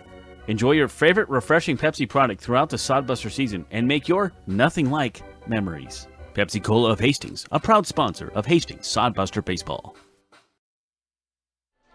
Really fun baseball game going here at Duncan Field. The Hastings Sodbusters have a 2-0 lead. It's Steve Stein, Ryan Valenta getting a little time off as we hear from Scott Galusha, the man for the Hastings Sodbusters. Fresh off making hamburgers last night. We'll see if we can get him for a full inning today. Yeah, we'll see. Gotta Who love knows? This is fun baseball, really. It is. Two good pitching, and Sodbusters taking advantage of a little bit of an opportunity. There haven't been many scoring chances, but we got two. I wish we would have taken.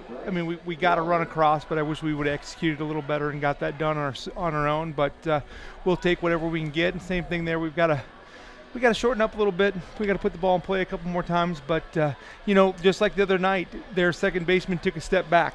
And when you take a step back and you do that and you're trying to get a double play, you're in trouble. And you know as well as I do that it's not always the double plays you make, it's the ones you don't make. And that happened to us the other night, cost us a few runs on Tuesday, and that cost them a run there. So that's little things that don't always show up in the scorebook, but we're doing a pretty good job at little things. We just got to execute a little bit better in the box. Bryce Waller will step to the plate. You got to love the way James Velasquez is maximizing his pitches. 44 pitches thrown compared to 77 for Colton Homolka, and he has been able to get some defense behind him to get guys off the bases. And what about that pick play at third? Oh, my gosh. That was nice. Again, he was bouncing around on him, timed him up the first time, and then James got him that time, which was great. I only saw James pitch once, and that night he happened to go 9 innings, and he threw 87 pitches. So this is not anything that I didn't expect. The one thing is, he's not stretched out as long as he will be, so I'm not sure how long he can go, but if he keeps being this efficient, who knows? And so we're really happy to have him because we know that James is just a guy that wants the ball every 5th or 6th day, and he's going to give us all he's got, and he should be able to eat up innings just about every night out. 2 pitches result in an out, a 4-3 put out, and Gage Allen steps to the plate as Drew Vega was able to throw him out. Good to see Vega in the lineup, and Sarnataro, Leo Sarnataro, another one of those good third basemen. He's made a couple of really good defensive plays. Yeah, Leo did a nice job, Drew did a nice job at going the other way and hit that little line drive to right field, so a big smile on his face, and got a good jump, stole a base for us too. So those guys got to keep working hard, and we're just playing really well defensively. Yeah, and Vega did have the single and the lone run scored. Pop up to Vega, but he's called off by the right fielder, and Sawyer Duddleston can't make the play. Unfortunate for Hastings there. It looked like Vega had a beat on it, but you give way if your right fielder makes the call, and Sawyer just couldn't quite get there. Well, we did that exactly right.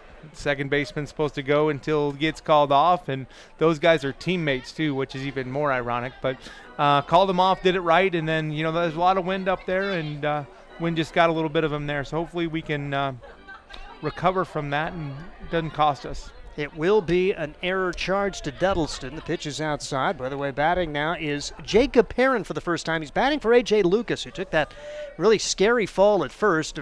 Lucas stayed in the game, but taking him out for precautionary reasons. Yeah, I thought that might have been a little questionable that later on in the at-bat they had him steal. Oh, I couldn't believe it. Yeah, he must be okay. Yeah. I was glad to see him because I was standing right over there, and I saw it, and he definitely was one of those things where he definitely landed awkward, and you could tell that something wasn't quite right. So I was pretty happy to see him up and going. Pretty surprised like you that they told him to steal, but hey, that's all right.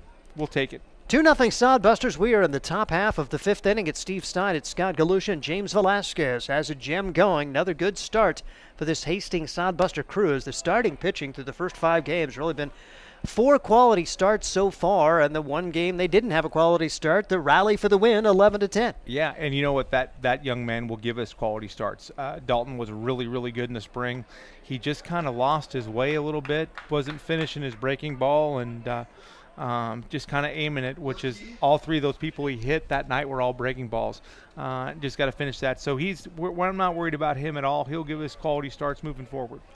A rare wild pitch for James Velasquez, who's disappointed with that. So there's now a 3-2 count on the batter. Runner in scoring position at second base as Perrin tried to bring him home. Sodbusters do lead it by a score of 2-0. Single runs in the 3rd and the 4th. Velasquez brings it in, and ball 4.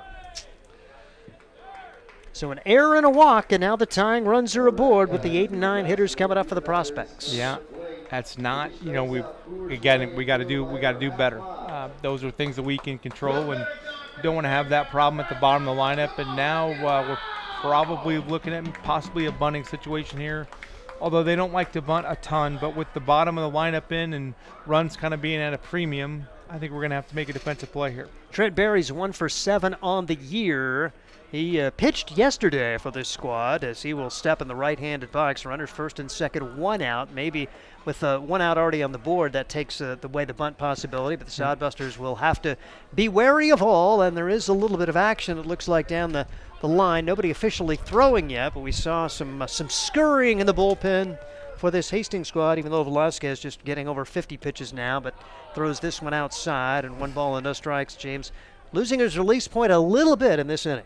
Yeah, I wouldn't be surprised to see Joel hop out of here if he misses again and just kind of regroup a little bit and see. But, yeah, seems like he's lost his release point a little bit. He's got to fight through it a little bit.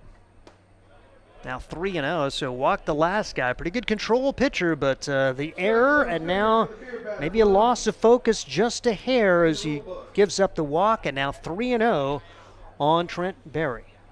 I think it's 2-0, but I don't know that for sure. Here we go. I don't know. I don't know that Sean shows us, but hopefully it's 2-1. But again, yeah. Come on, James, get us ground ball here.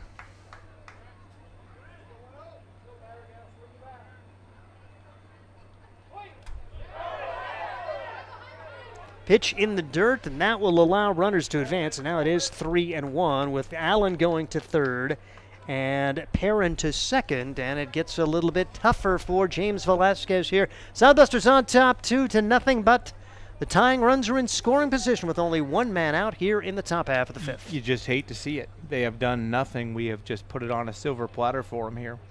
And we're going to have to make a play, hopefully get a ground ball at somebody.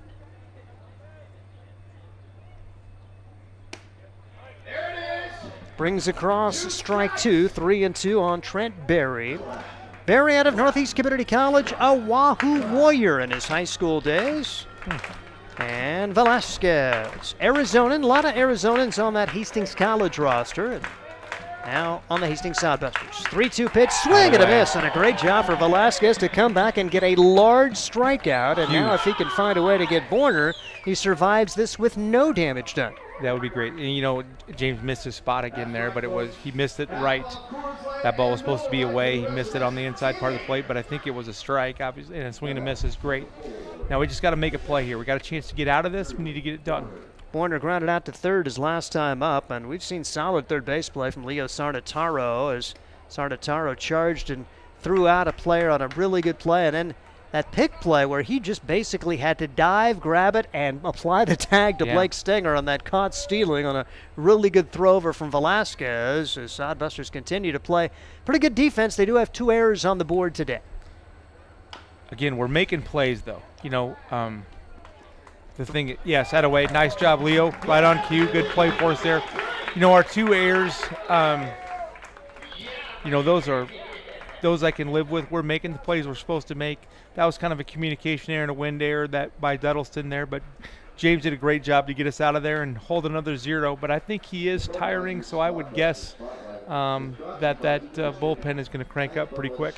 James Velasquez, as far as pitch count, really that was his most stressful inning, and he's thrown 63 pitches, 19 of those in that inning. Sodbusters will try to add on to a 2-0 lead as they face recent high school graduate Colton Homolka. Homolka has thrown 77 pitches, struck out 6, walked 4, and the Sodbusters getting single runs in each the 3rd and the 4th. Vega with a single and a run scored, and Sawyer Duddleston just continues to find a way to get on base. A walk, and he ended up scoring on the Fielder's Choice Granders. Matthias Kroll busted it down the line, was able to get in there to avoid a double play, and the Sodbusters will get on the board for their 2nd run.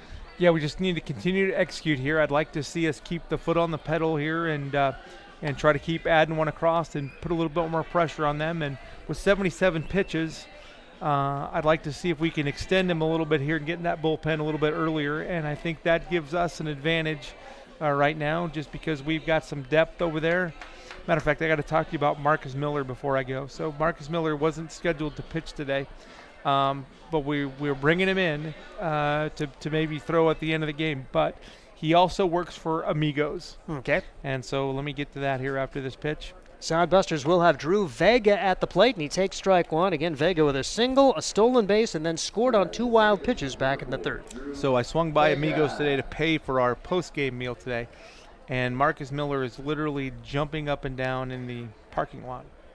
And if you know Marcus, he doesn't always talk very much. So I'm like, is this, I don't know. I just kind of giggled and looked at him. And I'm like, what are you jumping around for, Marcus? He goes, well, I'm making tacos for us, and then I'm going to come pitch. I said, all right, perfect. So he was pretty tickled that he's going to make tacos, and he's going to put a uniform on and come pitch for us, which is fine. So I just thought it was pretty interesting that Marcus was so excited that he had a dual-purpose job tonight. He's going to go get us 3 outs at some point, and he's going to make 240 tacos for a lot of young men today. Drew Vega grounds to third base. Solid play for Gage Allen, who guns him down. 1 up, 1 down here in the bottom of the 5th inning. Alexiel Delgado will come to the plate. Delgado with a walk and a strikeout. His first 2 plate appearances, the D1 guy out of Carolina University. You know, I just think he's still a little on the nervous side. I think he's going to be really, really good. He's just got to let it loose. He's sort of trying not to make a mistake right now. So he just needs to play, and he's going to be really good for us. Sodbuster so solid yesterday as they scored 6 runs right after you left. The 5th inning got over, and the Sodbusters had 2 magical 6th innings the last 2 days. Nice play on both sides. Wow. Solid grounder down to third, and Gage Allen flashes the glove and the arm to gun down Alexiel Delgado, who runs pretty well. Yes, he does. Perfect play. I mean, he kept his glove down on the glove side, stuck that right foot in the ground, and threw a BB over there. What a well played ball by what did you say his name was? That is Gage Allen, Bellevue West, and Rockhurst University. Man, nice play. Here's Josh Printer. Printer 0 for 2. Pop up and a strikeout as Printer so solid on the left side of the infield. Now, we were talking about it with Ryan earlier, as the pitch is going to be grounded to the left side to the shortstop, and the throw is not going to be in time. It's an infield single for Josh Printer. But how about Josh Printer with a healthy arm this year? I mean, I thought he had a pretty good arm last year when he wasn't healthy, and this year, oh my gosh. I tell you what, he gutted it out last year, Steve. We had a practice 2 days before our first game, and he cut a ball loose from shortstop, and he said, I heard stuff pop. Ugh. And so we got him some X-rays and some MRI, and there was no damage, but he was playing on a at best an arm and a half, and he just continued to gut it out and played some first base for us last year, played some second base for us last year, just trying to take care of his arm. But he's flashed some leather today, and I'm not even sure he's our best shortstop. Right, that's crazy. Matt is working on that. He's got a growing issue that we don't think he re-aggravated it, but it's a little stiff. So give him another day off today, a day off tomorrow, and we're going to see if we can't get both those guys up the middle when we get to Casper on Tuesday. Crazy stuff. Sawyer Duddleston batting now for the Hastings Sodbusters. 2 walks, a run scored as he continues to push up his on-base percentage and has been one of the leaders here early on for this Hastings squad. Just what you kind of thought after he was certainly a leader 2 years ago on this team. Absolutely. And then 2 years ago at Arkansas Tech, he was really, really good, middle lineup guy.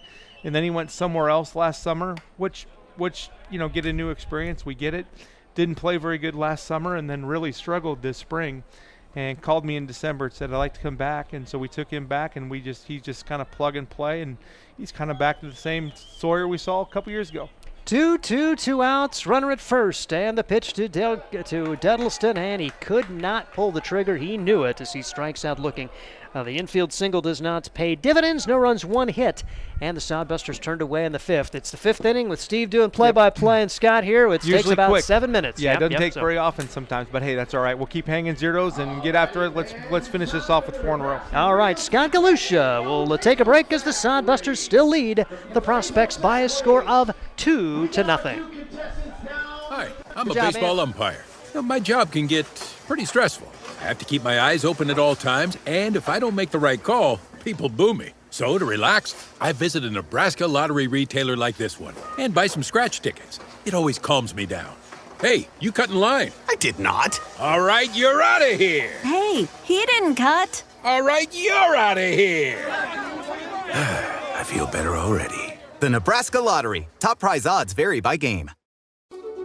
Hastings College has reimagined everything. As a sophomore, you'll spend part of a semester studying abroad, and they'll cover the cost. Recognizing it's a digital world and how you learn, they'll give you an iPad Pro and Apple Pencil. Tools that'll help you engage, whether you're on campus or in Paris. Plus internship opportunities and professors who mentor you. Hastings even provides books. At Hastings College, you'll go somewhere. Go to hastings.edu/discover for more.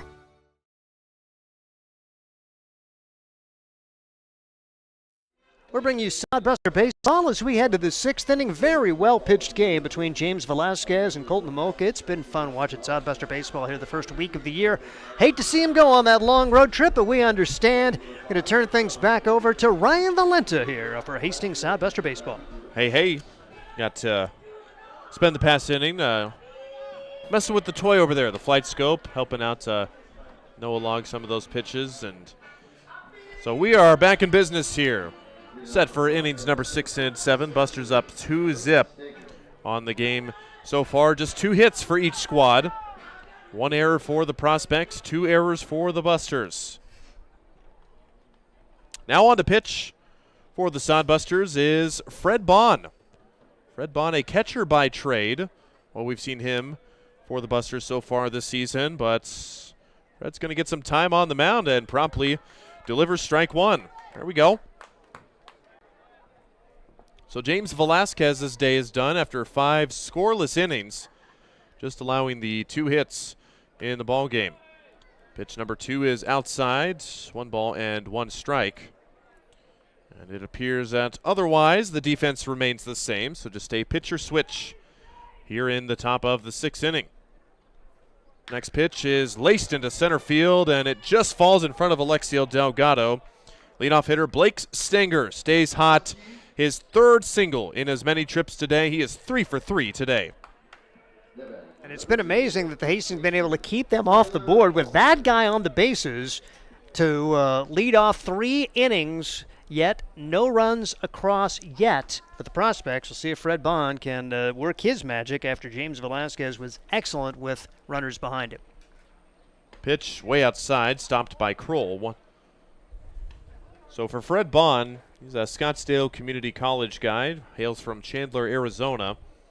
In the spring season, played 12 games, but they were all just in the field. Runner goes, throw to second, gets away from Drew Vega. And another stolen base for Blake Stenger, who swipes second. Stenger, 8 stolen bases this year. Now, he's got some disappointment, too, as he's tried to get to 3rd in each of the last 2 games and has been gunned down there, but now scoring position runner for the Nebraska Prospects. See if Stenger gets cute again, tries to make something happen. Fred Bond delivers strike 1 to Tyler Palmer. Palmer's had a quiet series. Tyler Palmer is 0 for 2 today in his appearances at the plate. Pitch grounded to the left side and just foul. Beyond the reach of Leo Sarnataro, which will not matter with the foul ball.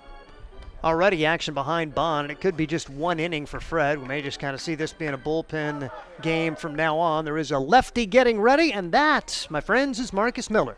Even without binoculars, we can tell that that's Marcus down there. Taco Man. 2 balls, 2 strikes to Tyler Palmer. Working at Amigos today, delivering Amigos to the stadium tonight and pitching an inning. What a day for Marcus Miller. Let's go, Marcus. Swing and a miss. Palmer goes upstairs, and Fred Bond has a strikeout in his first appearance on the bump for the Busters. Very good. Just kind of climbing the hill right there, and Palmer could not lay off the high, hard one, and still got to try to get by 3 and 4 if you're Fred Bond to keep this 0 on the board for the Prospect so far. 82 miles an hour on the punch out there. Blake Stenger still remains at second, but not for long.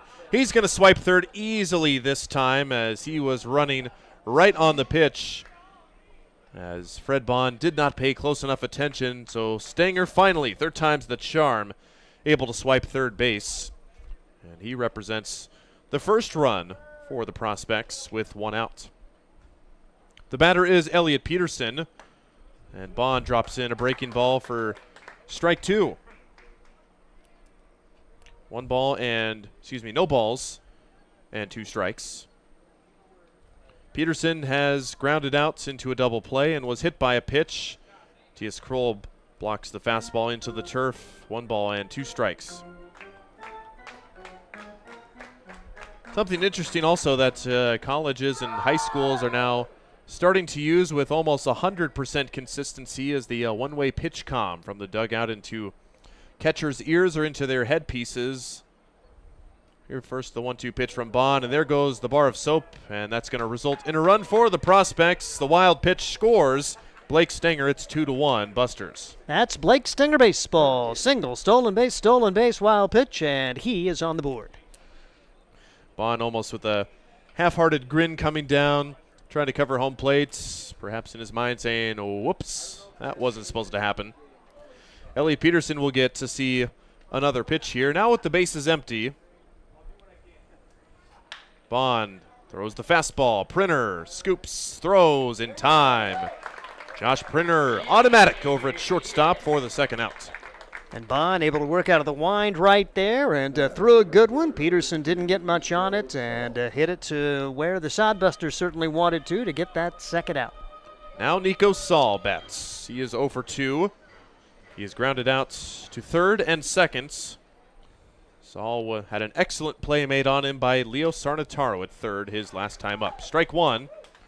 Fred Bond looking sharp across the plates.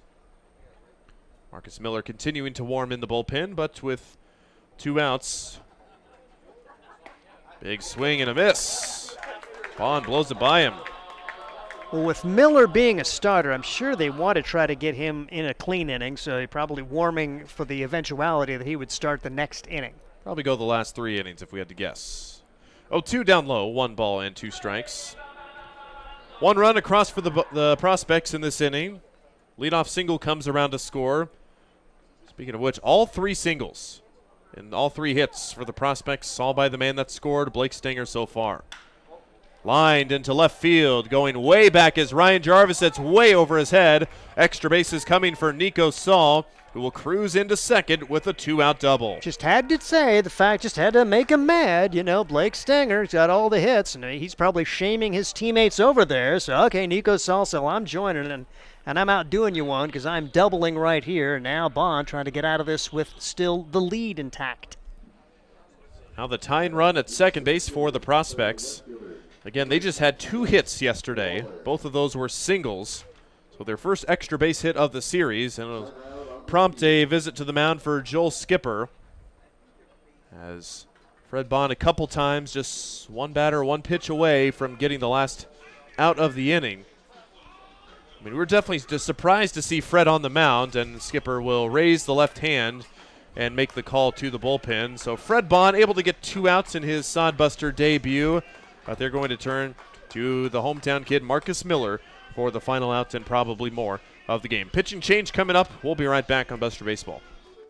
Hastings College has reimagined everything. As a sophomore, you'll spend part of a semester studying abroad, and they'll cover the cost. Recognizing it's a digital world and how you learn, they'll give you an iPad Pro and Apple Pencil. Tools that'll help you engage, whether you're on campus or in Paris. Plus internship opportunities and professors who mentor you. Hastings even provides books. At Hastings College, you'll go somewhere. Go to hastings.edu/discover for more. Make your next pit stop at the Coach's Corner, a friendly staff and a deep lineup of snacks. You can find Coach's Corner in North Hastings on Osborne Drive East. More than just a gas station, Coach's Corner is the place to get delicious pizza made fresh for you and your family. Don't take our word for it. It's so good it'll be featured at selected Sodbuster home games this season. For a convenient and clean experience, be sure to check out the new convenience store in North Hastings, Coach's Corner. Pitch change at Duncan Field with the Prospects threatening to take the lead. They're going to bring on their usual starter, Marcus Miller. They're going to bring him on in relief, get him some action in relief.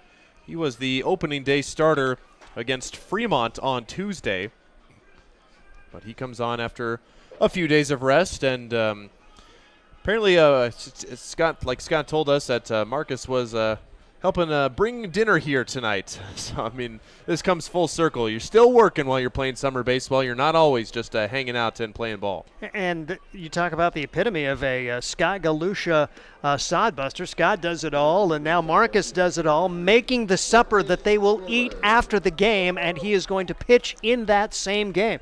Kind of in the same mold as the guy who's the administrative assistant. He's one of the pitchers, Josh Kilzer, for the Nebraska Prospects. He's interning this summer, so he has to do all the travel plans and then pitch every 3 or 4 days for the Nebraska Prospects. Kind of a cool deal. And now we're going to have a little bit of a mound issue, apparently. Mound malfunction.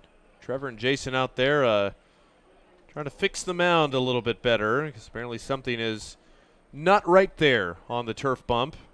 And that's with that little kind of a piece of padding that you can see there. So it's not just one singular mound. They do have a pad there to probably prevent decay of the mound, because probably fixing just one piece of the mound, and if there wasn't that padding on it, would be a lot more probably beneficial than just having a little padding on top of it. Helps keep the mound around for longer, I would say. Most guys don't really pay that much attention to it. We've always seen Brendan Wabick really seemed to be bothered by it last night, and now of course, Marcus Miller, for anybody who's used to pitching at it, he was a Hastings High guy, and of course a Hastings College guy too, so he knew that something was amiss, and I think they've got it fixed now, and hopefully that will not affect his left-handed delivery. Really a hard luck loser, pitched certainly well enough to not give up 4 runs on 9 hits. A lot of soft contact, a lot of soft hits in that loss to Fremont, and he looks for a better outing. Really big moment here as he tries to get this 3rd out without the tying run coming across for the Nebraska Prospects in a 2-1 game. Marcus Miller made 2 starts against Nebraska last year. One of them not so good, the other one a little bit better. So he's going to see this team again this season, and called upon in a relatively high-pressure situation, the game-tying run at second base. Bryce Waller takes strike 1 on the outside corner from Marcus Miller. Once again, staple in the Hastings College rotation. Weighs about the same, looks like, as he does last year, but he's put on a little bit of velo. That fastball last year really sitting around the high 70s. It's cranked up to the low 80s this year, as Marcus has to adjust the mound a little bit. 1 ball and 1 strike to Bryce Waller. Here it comes. That just misses the outside corner, and not by much. Waller has grounded out twice. He tapped back to the pitcher in the 2nd inning and grounded out to second in the 5th. Now 2-1. Nico Saul at second base after his double to the right side. A sliding stop. Drew Vega over to first in time to save the lead for now. The Sodbuster infield has been airtight in these first 4 games, and the Sodbusters keep the lead after the Prospects push 1 across. 1 run on 2 hits and 1 left for the Prospects. Hastings will try to get a run or maybe 2, maybe more back in the bottom of the 6th. Hi, I'm a baseball umpire. My job can get pretty stressful.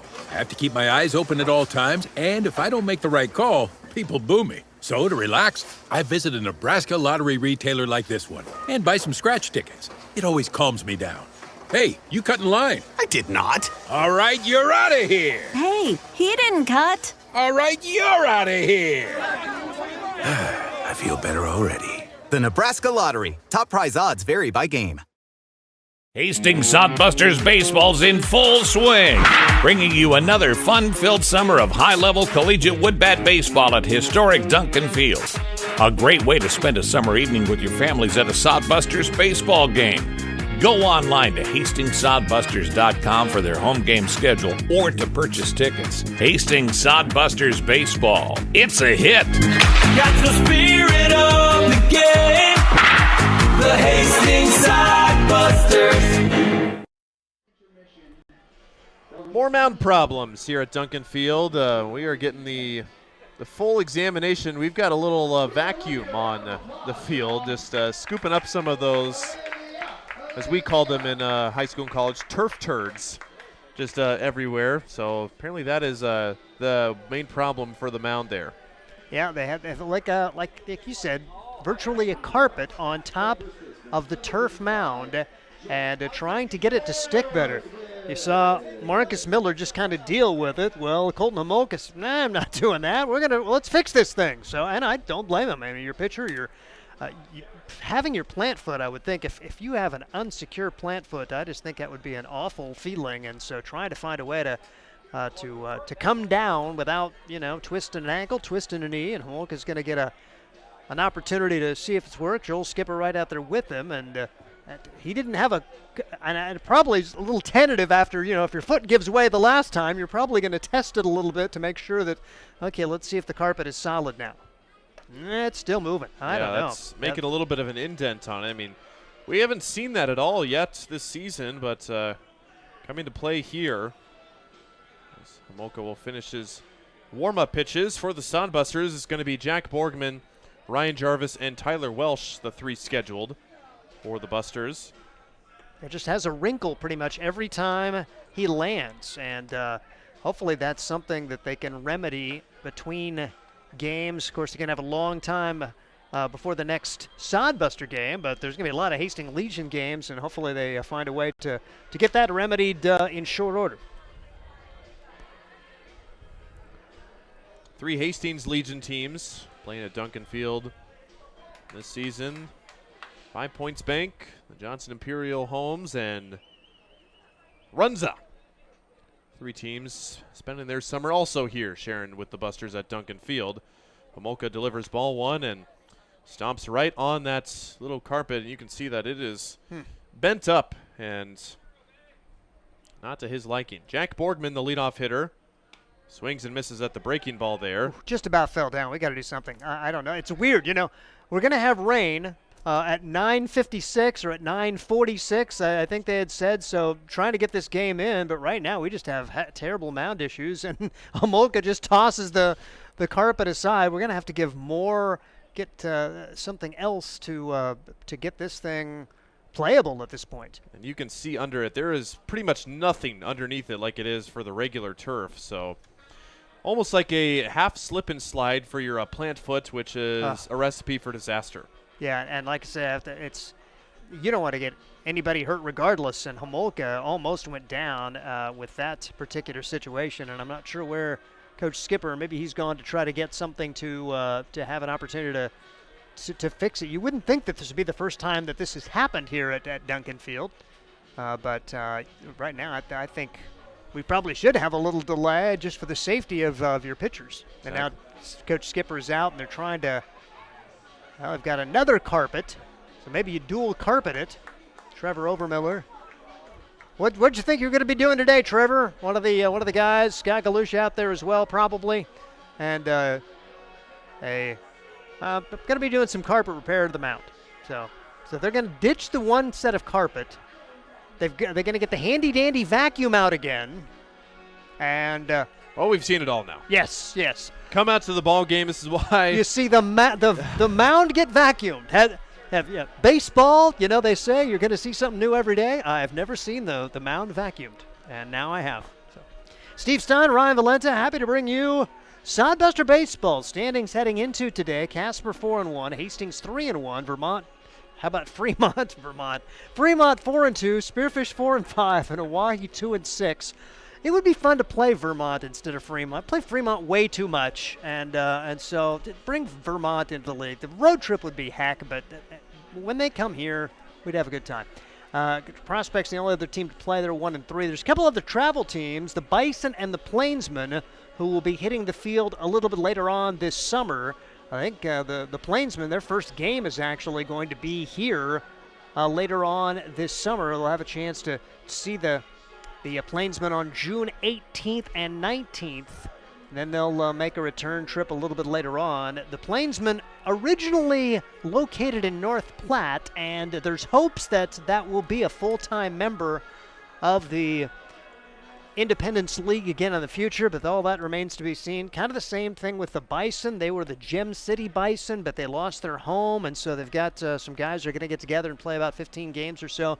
They also hope to be a full-time member of the league next year, but right now it's just the 5 teams that'll be available for the playoffs. And then you've got the Prospects, this Nebraska All-Star team, tremendous players from the metro area, and just the early returns. I mean, last year it felt like every time the Prospects came out, they were having 2 or 3 guys thrown in the 90s. We haven't really seen that kind of pitchers here in the first couple of days. Now, I'm not sure what else they've got from a pitching standpoint, but they were loaded last year. They were just a lot of fun to watch unless you had to play them.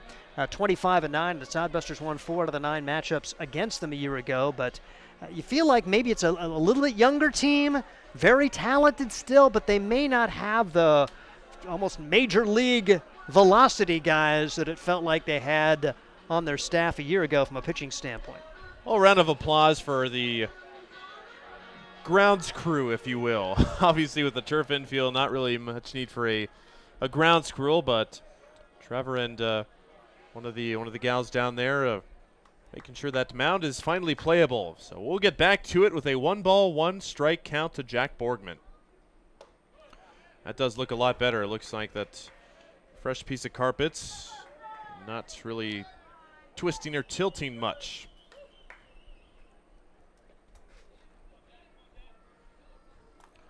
Pitch to Borgman, way up high. That's for a ball. Borgman on the day, he is 0 for 2. A quiet day for him so far. Has struck out and grounded out. Now a 2-2 pitch to Borgman. Chops it to the left side. Allen at third makes the long throw, and just in time. That one, a bang play at first. As Allen taking quite a bit of time there, but ends up making the play by half a step. He had an elite level play last inning. It continues to look very solid over there at third base, that Rockhurst product. Now Ryan Jarvis will bat. The left-handed hitter is 0 for 1, has lined out and walked. He smokes a ball to right field. Going way back is the right fielder, Saul, and that ball is right off the wall in a couple of hops. Jarvis hits the bag at second. He's got 3 easily. A Mamo shot. That is gone in most ballparks, but we'll take a triple there. He's 1 base away from giving the Sodbusters some insurance. That is a home run in every other ballpark. Gee, that was a shot, and he shouts to the dugout as he hits the third base bag. It does not get hit much harder than that. And even I think Homolka's smiling. Man, that was smoked. And they come out and visit the mound after that. I think that is going to be it for Colton Homolka, who had a really good day and kept his team in it in his first prospect start, but it looks like they'll turn to the bullpen. 95 pitches for Homolka. He gives up a moonshot to Ryan Jarvis, who has a triple. And the first triple for the Sodbusters in this series. Homolka exits. And we'll have a new prospect pitcher with the Sodbusters threatening to get another run across. We'll be right back with the new prospect pitcher. Sodbuster Baseball is sponsored by Jerry Spady Chevrolet GMC. It's one of the many ways Jerry and Greg Spady, along with their families and employees, have proudly embraced a passion for giving back to the community. The folks at Jerry Spady Chevrolet GMC realize the importance of enriching and improving the lives of their neighbors. They've accomplished this through philanthropy and active personal involvement. Featuring the top new and used inventory in the region and a certified service department, Jerry Spady Chevrolet GMC, 2750 Osborne Drive East in Hastings, or at spady.com. Blue Fork Kitchen features elevated comfort food in a family-friendly, fast casual environment. With a full menu, you can sit down for a nice meal or order online for pickup. From salads and wraps to burgers and steaks, Blue Fork Kitchen has your kind of food.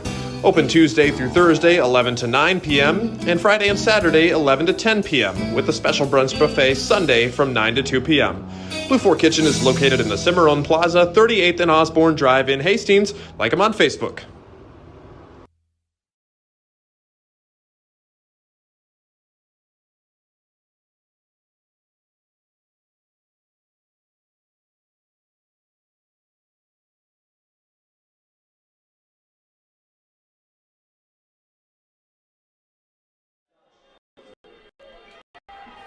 Pitching change at Duncan Field, and this is Josh Kilzer on the mound, who has an interesting story and kind of an interesting role with this Nebraska Prospects team, Steve.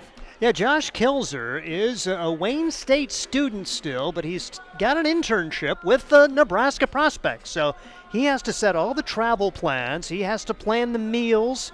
He is the right-hand man to the coach and basically the right-hand man to the owner of the Prospects. And on the weekends, his paid gig is to run all the youth tournaments for the Nebraska Prospects. And by the way, still needing to work out and play baseball, and the word is he's trying to get an opportunity to maybe play professionally, but wants to be in sports administration. And his head coach at Wayne State says, dude, you got the stuff. Play 2 good years, and maybe you'll have a chance to go play some minor leagues, and then you'll kind of be set and have a chance to go work in baseball administratively if you want to. So kind of a cool story and a neat guy, and he's the one that sent us the rosters, and now he's in the game. That is a very cool story. So Josh Kilzer comes on. He's going to try and keep the Sodbusters off the board in the 6th inning. Ryan Jarvis with a tank of a shot to right field for a 1-out triple. He stands there for Tyler Welsh. The infield is in. Kilzer delivers ball 1 downstairs. Kilzer 4-1 in the spring, 4.25 ERA and 29 2/3 for the Wayne State Wildcats. Wayne State Wildcats made a bit of a run in the NSIC conference tournaments. So that's where their season ended. Welsh, high chopper over the third base bag, but just foul. That one might have been a perfectly placed chopper that gets over the head of the infield, but not to be. So Kilzer is making his 2nd appearance on the mound this season. 2 innings pitched in his prior game. 2 hits, 4 earned runs, a walk, a strikeout, and a hit batter, a 14 ERA. The 1-1 pitch to Tyler Welsh. Good breaking ball, and Welsh spits on it. And that game that just mentioned, that was on May the 30th against Spearfish. And that was the only game that the Prospects won in that series. 2-1 to Welsh. Fastball low for ball 3. So, Steve, what do you think Kilzer's got to do professionally after he gets done pitching? You think he goes right back to the computer and start making some more plans? Yeah, I mean, in terms of, yes, that's exactly what it is. He knows he's got his post-game meal tonight because that's already planned. 3-1, Welsh, high chopper, and that's going to get the job done, and Welsh will beat the throw at first. The infield in, I guess you could say, costs the Prospects. A high chopper, perfectly placed, and that is the 3rd run of the game. The Busters have another. It's 3-1. They were going to get the run anyway, but they get the bonus of having the infield single. Really all that young man could do, Trenton Berry, kind of had to retreat, did a good job of throwing to first, but now runner at first, and the Sodbusters extend the lead to 2. It'll be Matthias Kroll now. He drove home one of the game's runs. He hits a soft tapper back to Kilzer, who thinks about second but doesn't. He goes on to first, and out is Kroll at first base. The first baseman, Palmer, grabs it just in time. Wonder if Kilzer lost his footing a little bit, or that's why he decided not to throw to second. He looked down at the turf. He totally stumbled, was going to go to second, and then, okay, can I still get the out at first? Good presence of mind to hang in there and get the out, but now there's a runner in scoring position with 2 outs for the Sodbusters. It's Leo Sarnataro, who's had a tough day in his 2nd game, has struck out twice. 1 looking, 1 swinging for Leo. Didn't see much action for the Arkansas Tech Wonder Boys in the spring.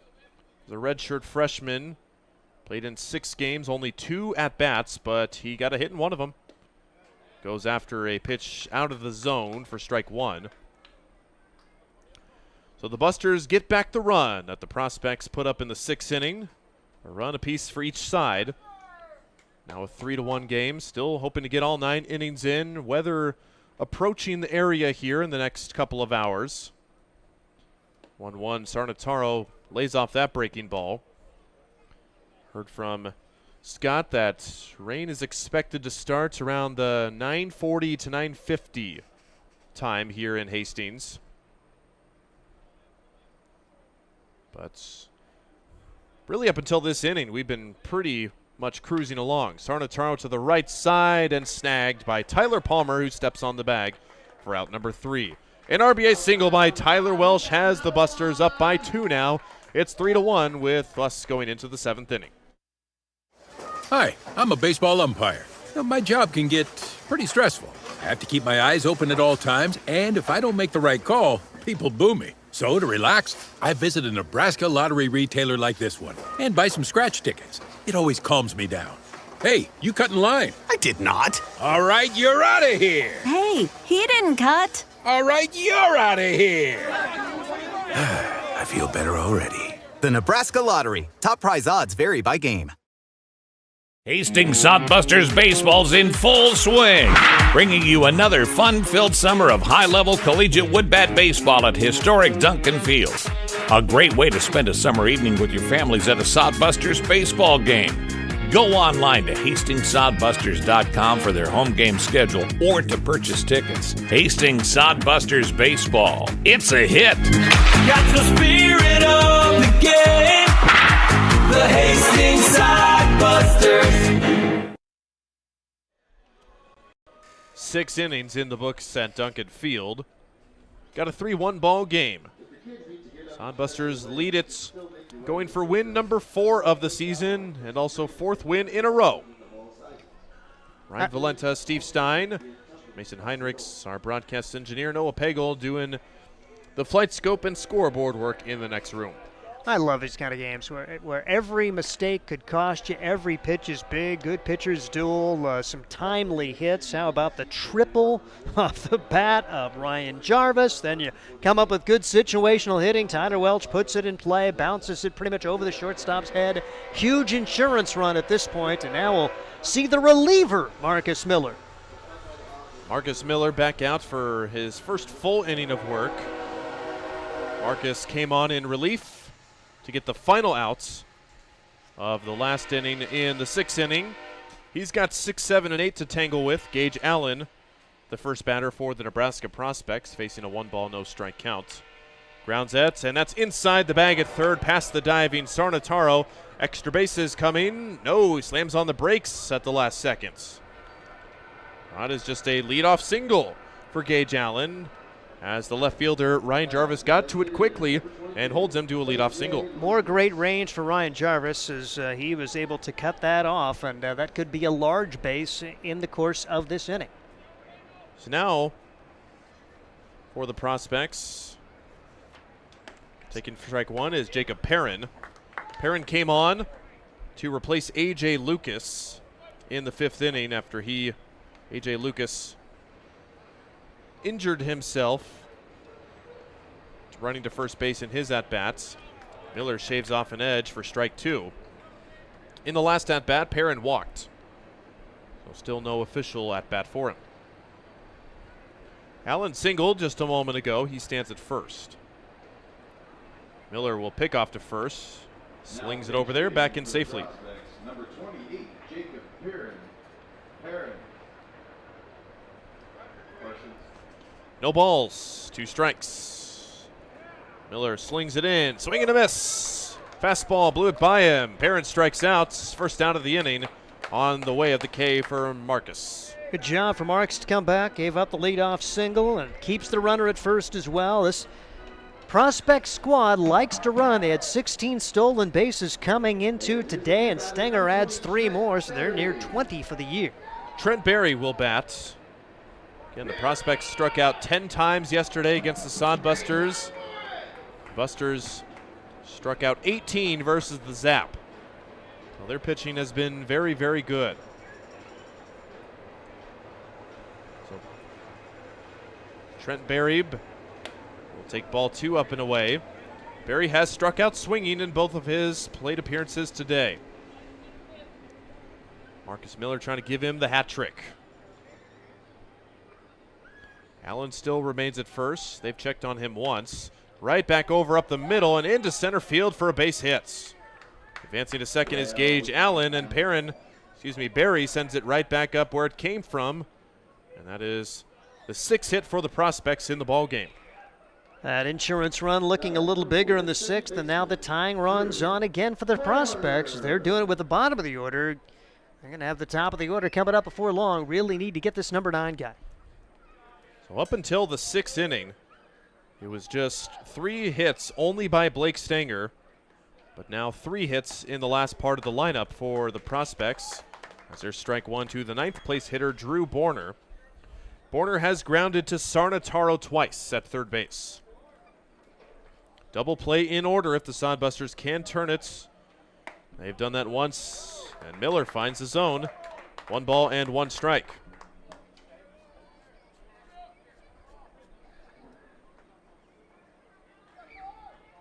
Prospects just had quite a bit of offense in that Spearfish series, but have not really been able to get anything going against Hastings so far. Prospects scored 8 runs and lost in their season opener, scored 8 runs in their second game, and scored 6 runs in their series finale against Spearfish. Only 3 runs last night, slashed out of play by Drew Borner, who's down to his last strike. Take a ground ball or a strikeout somewhere.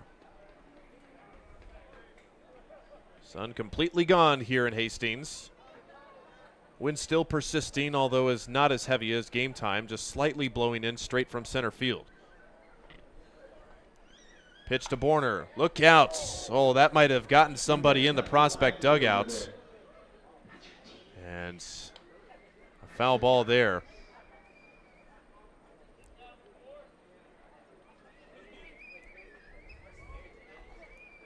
All hands appear to be all right there. Did have somebody crouched down, but perhaps a glancing blow. 1-2 for Miller. Hit in the air to left field. Jarvis retreats, now over to his left, and makes the catch. Second out of the inning recorded in the outfield. And the Sodbusters 1 out closer to getting out of this. Good job for Jarvis. Good pitch from Miller. Final in the Independence League, Casper has beaten Spearfish 7-1, so Casper improving to 5-1. Spearfish falling to 4-6. So no matter the outcome of this game, the Sodbusters will not be able to take over first place. Casper loss and a Hastings win could have. So now with 2 outs, the the top of the order, Stanger. He sends it right back up the middle again. Delgado gets to it. The throw comes all the way in, and in safely is Gage Allen. A 4-for-4 day for Blake Stanger to give the Prospects their second run of the game. My goodness. So back to a 1-run game at 3-2, and Stanger, I guess the good news is he's at first. Unless he's involved in a double steal, he's not going to steal a base this time, but first and second 2 outs. Now they have the tying run and go-ahead run on here in the 7th inning. Now it's up to Tyler Palmer, the tying run in scoring position. Miller takes a look at second at Trent Berry and delivers a strike on the outside corner. So 7 hits for the Nebraska Prospects, 4 hits for Blake Stanger, all singles. Tyler Palmer is 0 for 3, has struck out twice and lined out. The 0-1 to him, wave and a miss. Went with, looked like the changeup away. And Miller down in the count, 0-2 to Tyler Palmer.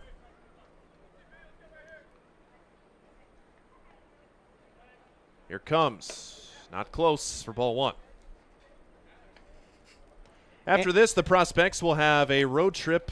Of course, their road-only schedule. They'll have a couple of days off, or they will visit Oahe for 2 games Wednesday and Thursday, and then the Casper Spuds for 3 games next weekend. 1-2, strike 3 called. Miller freezes them.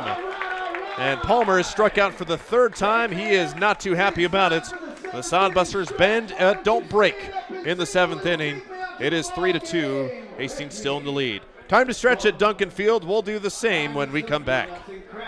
Dog Roll Patrol provides reliable and professional pet waste management services in the Hastings area. Hire Dog Roll Patrol today and spend more time enjoying your furry friends and less time cleaning up after them. Depending on your location and number of pets, Dog Roll Patrol will work with you to come up with a schedule that best fits your situation. Dog Roll Patrol takes great pride in their work. Family owned and operated out of Hastings. Get a free quote and details on the services at dogrollpatrol.com. There's nothing like relaxing on a summer day. Nothing like taking in a Hastings Sodbuster baseball game.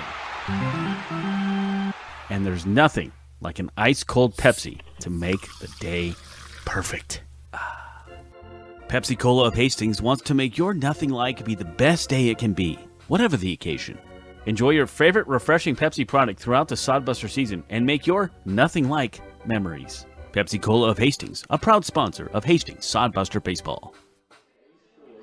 Stretch time at Hastings in Duncan Field. The Prospects have gotten one across in the past 2 innings, but the Busters still have the 1-run advantage. They'll try to add more with 9, 1, and 2 due up in the form of Drew Vega, Alexiel Delgado, Josh Printer. Back out on the mound, Josh Kilzer for his 2nd inning of work. And he allowed 1 run in the 6th inning. That was a Tyler Welsh RBI single that brought home Ryan Jarvis after his 1-out triple. See what Drew Vega can do. He's 1 for 2. Got a hit in the 3rd inning. That was Drew's first hit as a Sodbuster. He grounded out to 3rd in his last at bat. First pitch from Kilzer, the long windup. Whoa. Well, that must have hit him. That one head high for Vega, and that must have nicked the helmet of Drew because he's on his way to first with a hit batsman. Big insurance run out there, and just where you want to be with Delgado, Printer, and Duddleston trying to get that run back that this Prospect team got. And what a day for Blake Stenger, who's raised his season batting average 187 points. You love early season stats. Yes, we do. Back to the top of the order, Alexiel Delgado. He shows bunts, gets it down, and almost looked like it was off his hand. It was so far inside, and he fouls it off. So the Busters perhaps trying to play a bit of small ball here to get across that aforementioned insurance run. Only up by 1. Kilzer takes a look over at Vega at first. Delgado takes strike 2, and they've got Vega hung up. Not able to get the bunt down is Delgado, and they're running back to first, and Vega is out. Yeah, that's kind of an unfortunate happening there. Delgado let a strike go by when it was the bunt sign was on, and that's leadoff hit batter is erased. Yeah, that's disappointing in a lot of ways. Scott Galush is so into the fundamentals, not going to be happy with that whole turn of events. I mean, you get what you want, and I'm not sure what Delgado was actually looking for because it would look like it was a very buntable ball, but easy for me to say up here. Now, going to have to get it back. Ground ball to shorts. Delgado is retired by a quarter step on the ground ball as Barry makes the play for out number 2. And now see if they can get a 2-out rally going. That's one thing about this Sodbuster team in the early going. They haven't let things on the base path seems to bother them. They've had some 2-out rallies, and they're just in the part of the order that you want to be if you're going to get a 2-out rally going, beginning with Josh Printer. Printer hitless today. Swings and misses at the first pitch from Josh Kilzer. A little bit of wind let out of the sails of the Sodbusters. Always encouraging when you get a leadoff base runner on. But erased on the base pass. Printer takes high and in for ball 1. You mentioned no hits today. It sure felt like an infield single back in the 5th, but they did call an error on the play. So officially 0 for 3, even though we have it 1 for 3. But we're not the official scores. 1-1 pitch to Printer, and yeah, good point there. And that was the kind of the ground ball to shortstop where Barry had to make the backhanded play and pulled the first baseman off the bag, which, yes, in our eyes should have definitely gone down as an infield hit. 2-1 pitch. High for ball 3. After seeing strike 1, Kilzer has missed 3 consecutive times. Sawyer Duddleston waits on deck, and then got your couple of power hitters due up next. If Printer can reach, he fouls it back to the screen. 3 balls and 2 strikes. Prospects with 1 run in each of the 6th and the 7th. Sodbusters able to get that run back in the 6th, but not, at least yet, here in the 7th. Kilzer winds and deals. Strike 3 right on the outside corner. Perfect pitch. And the Sodbusters are retired in order. 1, 2, 3. 3 balls and 2 strikes. And Printer better be careful, though. He is pointing the bat to where he thought that pitch was. And that is the end of the inning. And the Sodbusters cannot score. 3-2, 8th inning. Busters still up in front. Hastings College has reimagined everything. As a sophomore, you'll spend part of a semester studying abroad, and they'll cover the cost. Recognizing it's a digital world and how you learn, they'll give you an iPad Pro and Apple Pencil, tools that'll help you engage, whether you're on campus or in Paris, plus internship opportunities and professors who mentor you. Hastings even provides books. At Hastings College, you'll go somewhere. Go to hastings.edu/discover for more.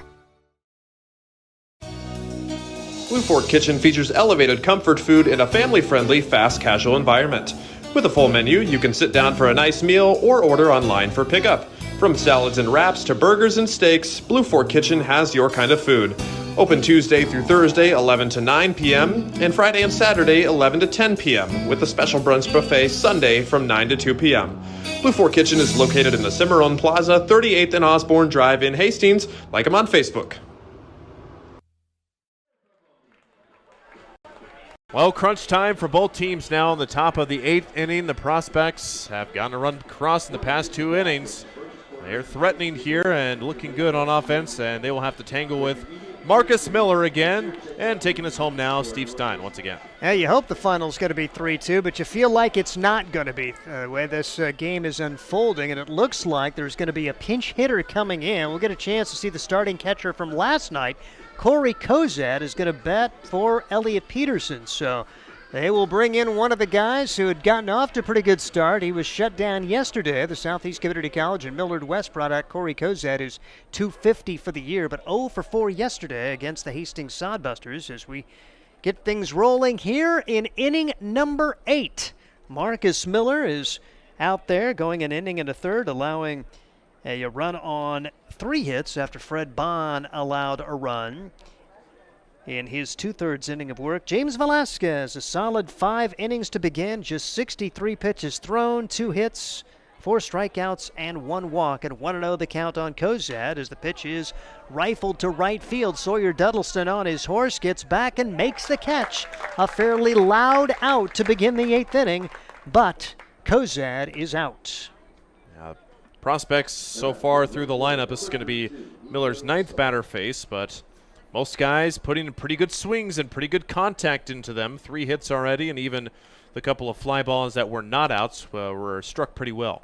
Nico Saul, big swing, no contact, no balls and a strike. You mentioned the fact the wind dying a little bit. It was really helping the pitchers in the early part of the game at about 15 to 20 miles an hour. We do expect a wind change and the wind to increase before the evening is over as the pitch is swung on and missed. Quickly, 2 strikes on Nico Saul. Saul with a double his last time up. He is 1 for 3 on the day, with the Nebraska Prospects trailing at 3-2, top half of the 8th inning.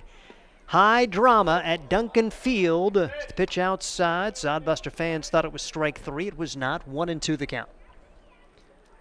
As Saul steps back in, lefty versus lefty, and the pitch. Ouch. Bounced off of Saul in the batter's box, took a weird hop and fielded cleanly by Marcus Miller. Saul apparently no worse for the hit. I think it may have gone right off of that shin guard, which is why you have it.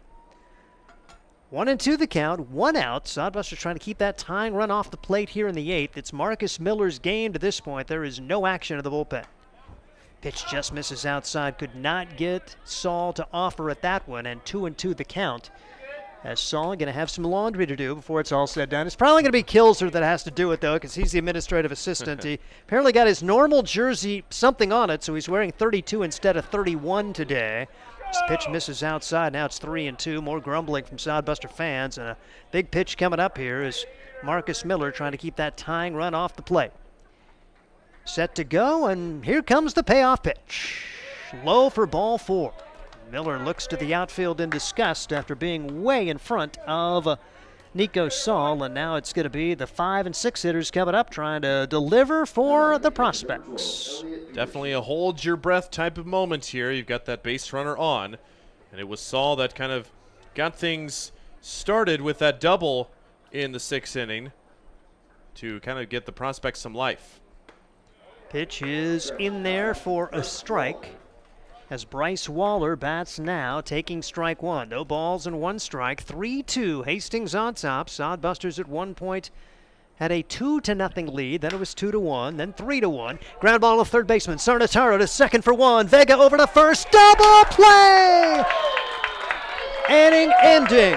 5-4-3. Prospect twin killing. Sodbusters continue to lead it by a run. The Hastings infield continues to shine.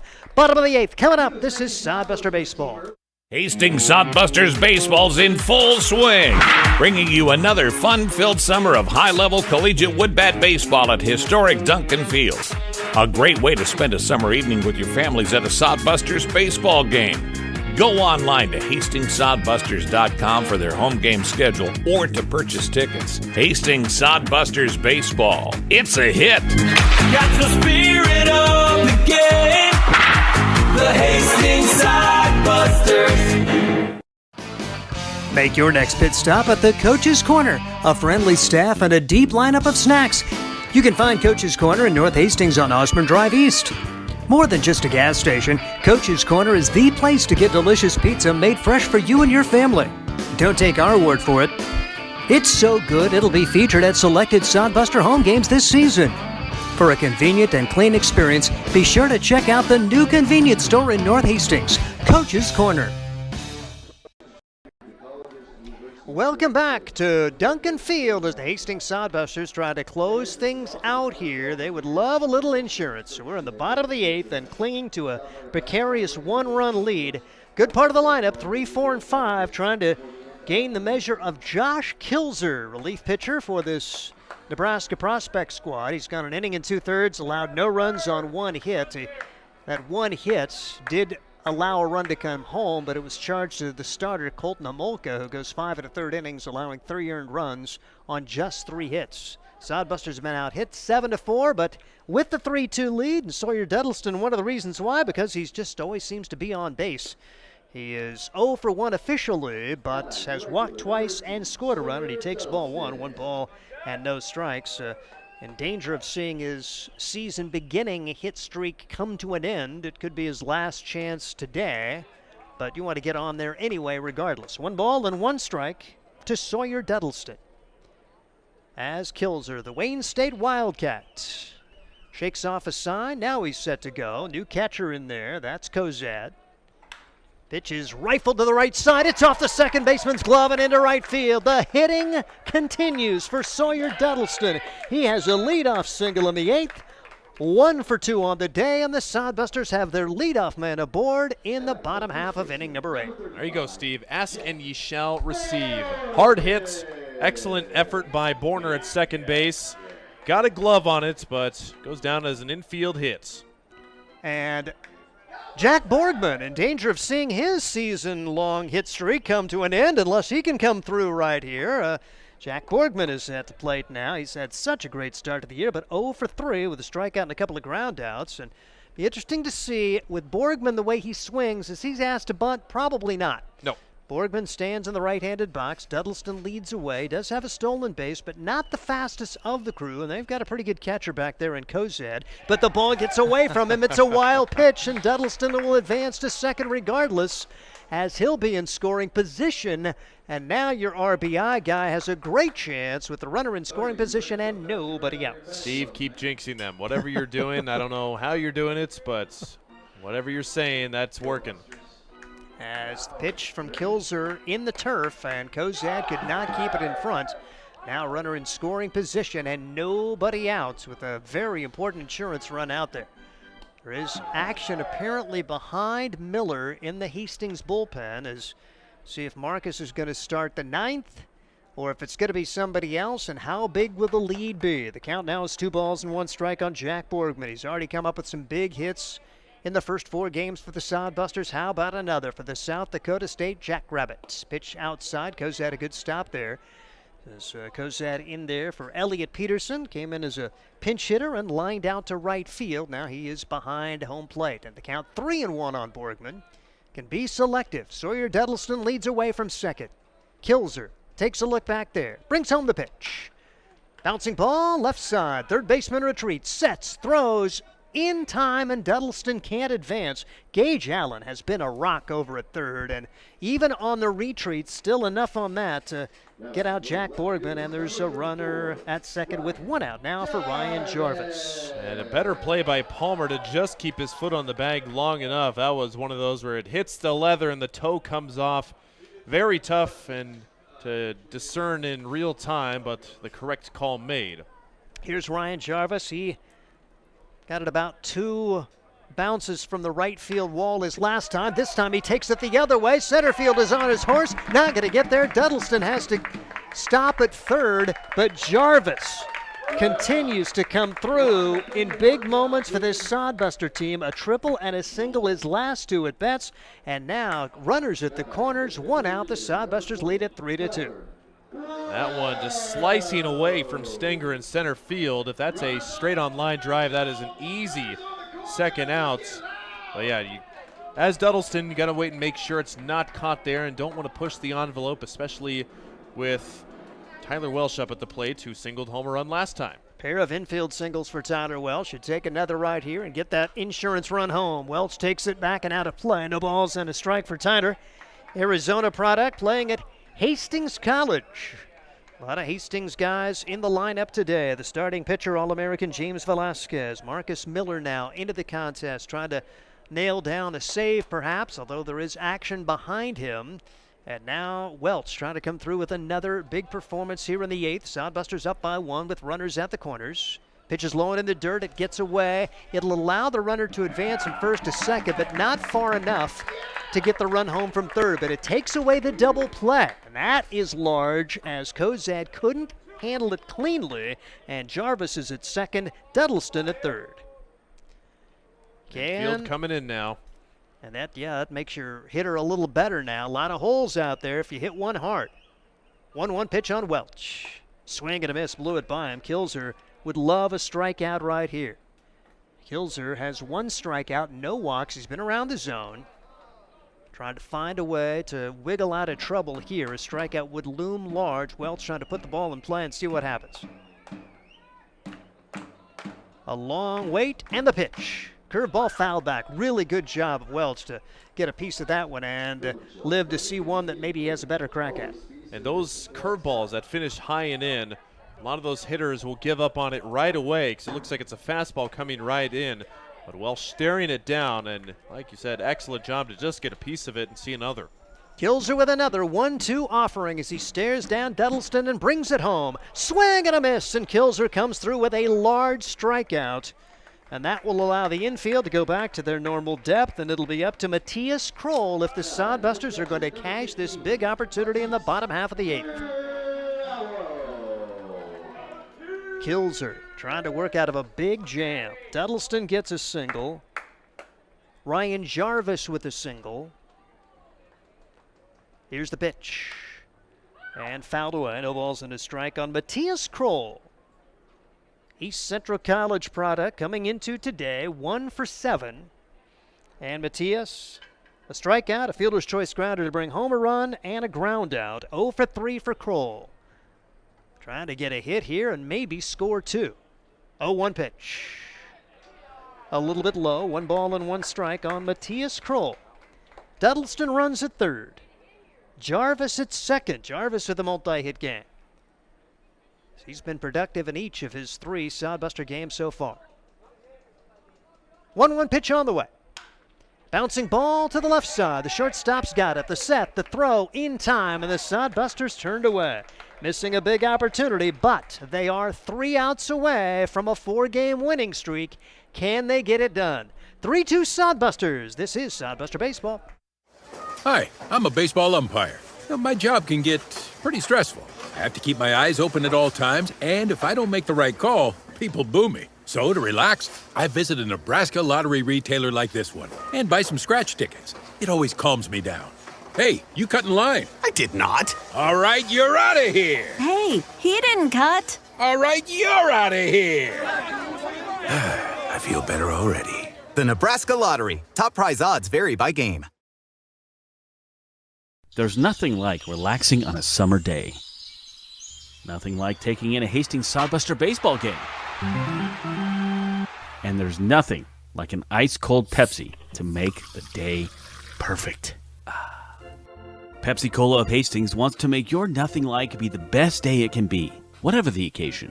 Enjoy your favorite refreshing Pepsi product throughout the Sodbuster season and make your nothing like memories. Pepsi Cola of Hastings, a proud sponsor of Hastings Sodbuster Baseball.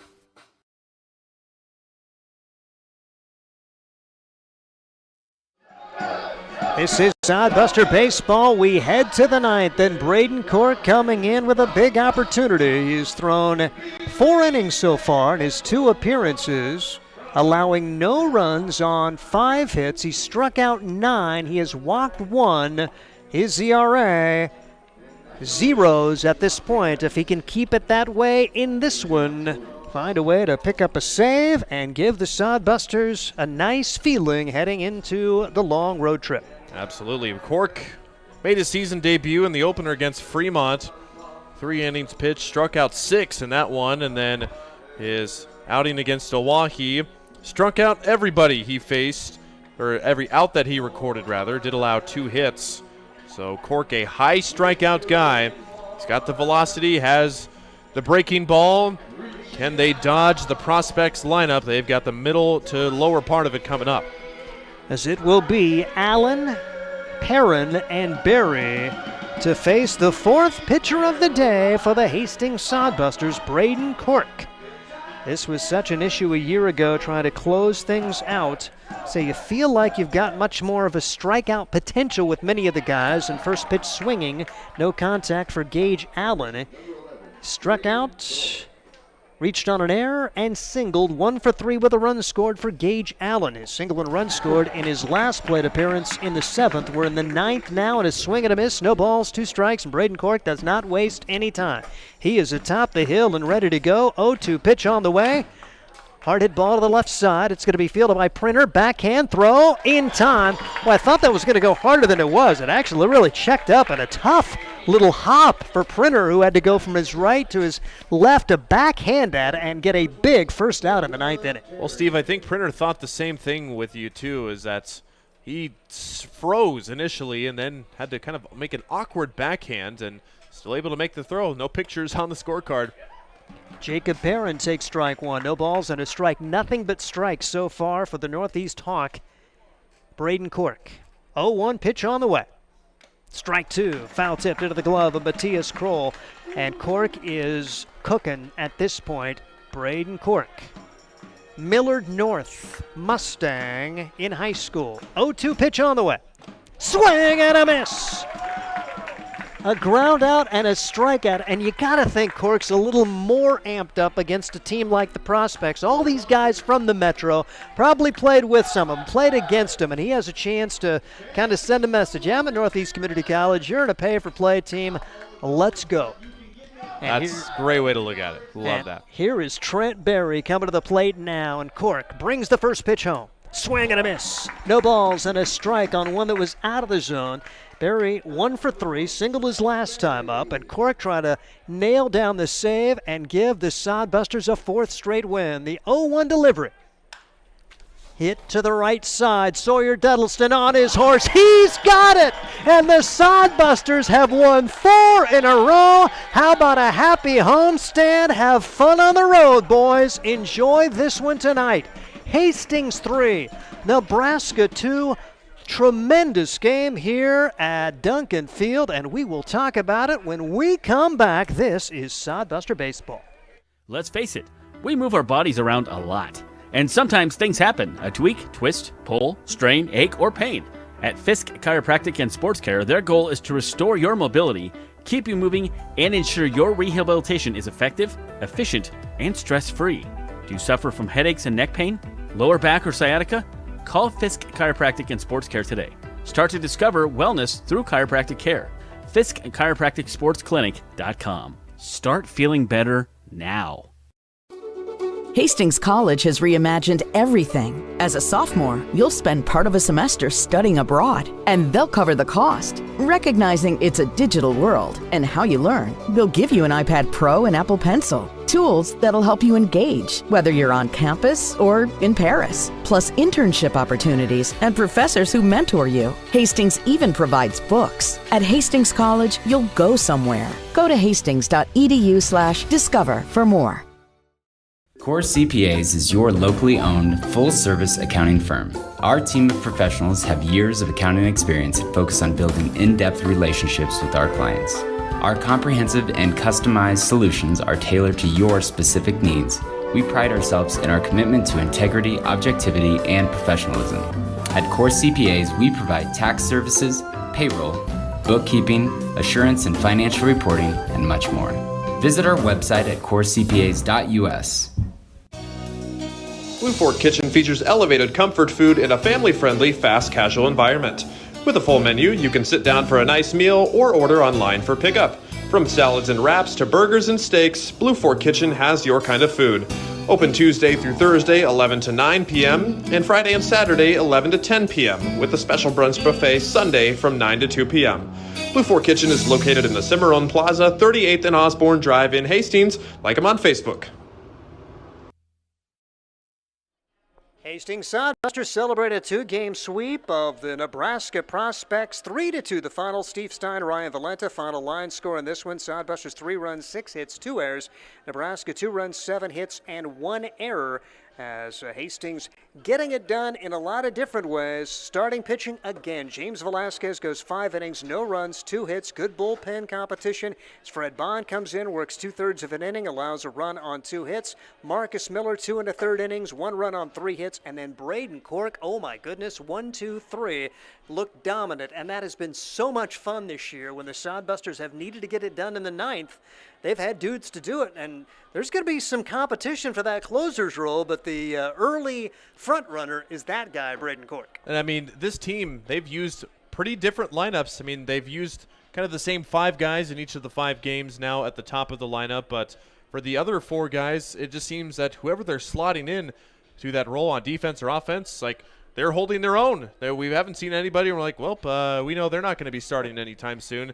I mean, this is just something the Sodbusters did not have last year. They just had there's everyday guys, but the whole vast ocean of depth this year. Anybody that comes up to the plate in defense has been able to get it done this year, and I'm sure Joel Skipper will agree with us.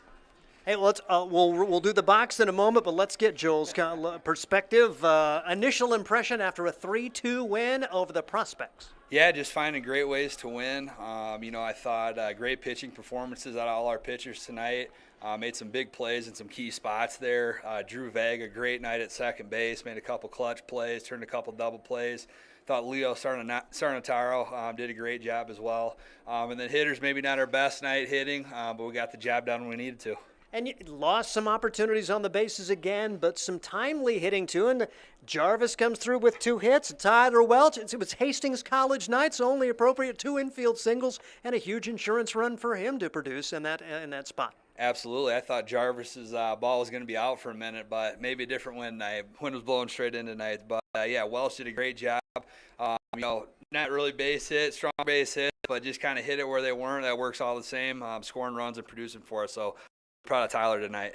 So now 5 games into the season, you've had a chance to kind of mix and match your lineup. I mean, like we said, you have so many guys that can slide in on each way, but just how much confidence does it give you just knowing that you can just slide anybody in wherever you want and you're going to get us great production out of anybody there? Gives you a lot of confidence as a coaching staff. The guys, who haven't played every day this week stepped up when they needed to. Kind of talked about Drew and Leo already. Jarvis is stepping into a great role, kind of can mix him around. So it's just great to have some depth. Good problem to have. So we're going to keep mixing it up and keep giving guys opportunities. And I think kind of long term is going to help our guys stay fresh throughout the whole summer. Is Fred Bond a pitcher? We threw him in there as a bridge guy. I don't know if he's pitched for a while, so we just kind of, wanted to save for this big road trip coming up. So we got him in there. Miller came in, did a tremendous job, and Cork, what a performance out of him, just coming in and slamming the door shot. Tell us about that road trip. We're going to miss you, Joel. You're going to be away from us up to the north for quite a while, but so on those 2 weeks that you're going to not be back, I mean, we saw last year you got to visit some sightseeing, got to visit Mount Rushmore with the guys. Tell us about what these next few weeks are going to look like, team chemistry building events, and just overall the first trip on the road for the guys. Yeah, well, they've already built so much great chemistry out of the gates here, so it's going to be fun, being on a bus ride for 7-8 hours and kind of just kind of going around, South Dakota is going to be a lot of fun in Wyoming. So we hadn't been up to Wyoming yet, so that should be pretty fun. Casper, I think, is in first place, so it should be a big 3 games, so want to hopefully take that series. I think we got our pitching lined up, so really looking forward to that. And it is so much fun. I mean, it's obviously more fun when you're winning, but the way this team has started, I mean, you knew probably had some different dudes this year, but just talking about the overall review of play for this first homestand. I just love it. I think all our 4 wins, we've kind of done it in different ways. Pitchers were strong, hitters were strong one night, defense was strong, and tonight we kind of all put it together. So that was really cool to see, and I think we've had a couple close wins, a comeback win in there. So that just builds your confidence, I think, in all 3 phases of the game. So I'm really excited to build that chemistry really early on and gain that confidence and hopefully take it on the road with us. He's Joel Skipper, head coach for the Hastings Sodbusters. 4 in a row, baby. How about a 4-game win streak as the Sodbusters win this 3-2. We were in the middle of talking numbers here. From an offensive standpoint, like I say, only 6 hits, but 2 multi-hit games. Ryan Jarvis with that monster shot, that triple, as he goes 2 for 3 with a run scored. And the Tyler Welch, got to love that. Gets his opportunity, first start of the year, goes DH, 2 infield hits, but brings home a large insurance run and just situational hitting.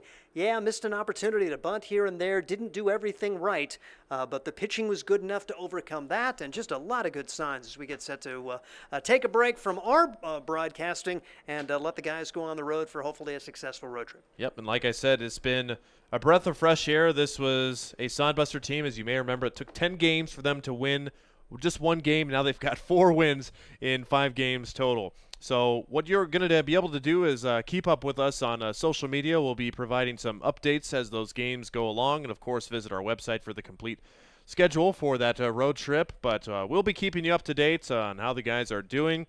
And also the Game Changer app, if you haven't downloaded that on your phone as well. That's how Steve and I keep track of the official scoring there. You can download that and follow along in real time with a live broadcast or more of a live stat-keeping broadcast on that too. So we'll be gone for a while. We'll miss you all at home, but we'll be back before you know it.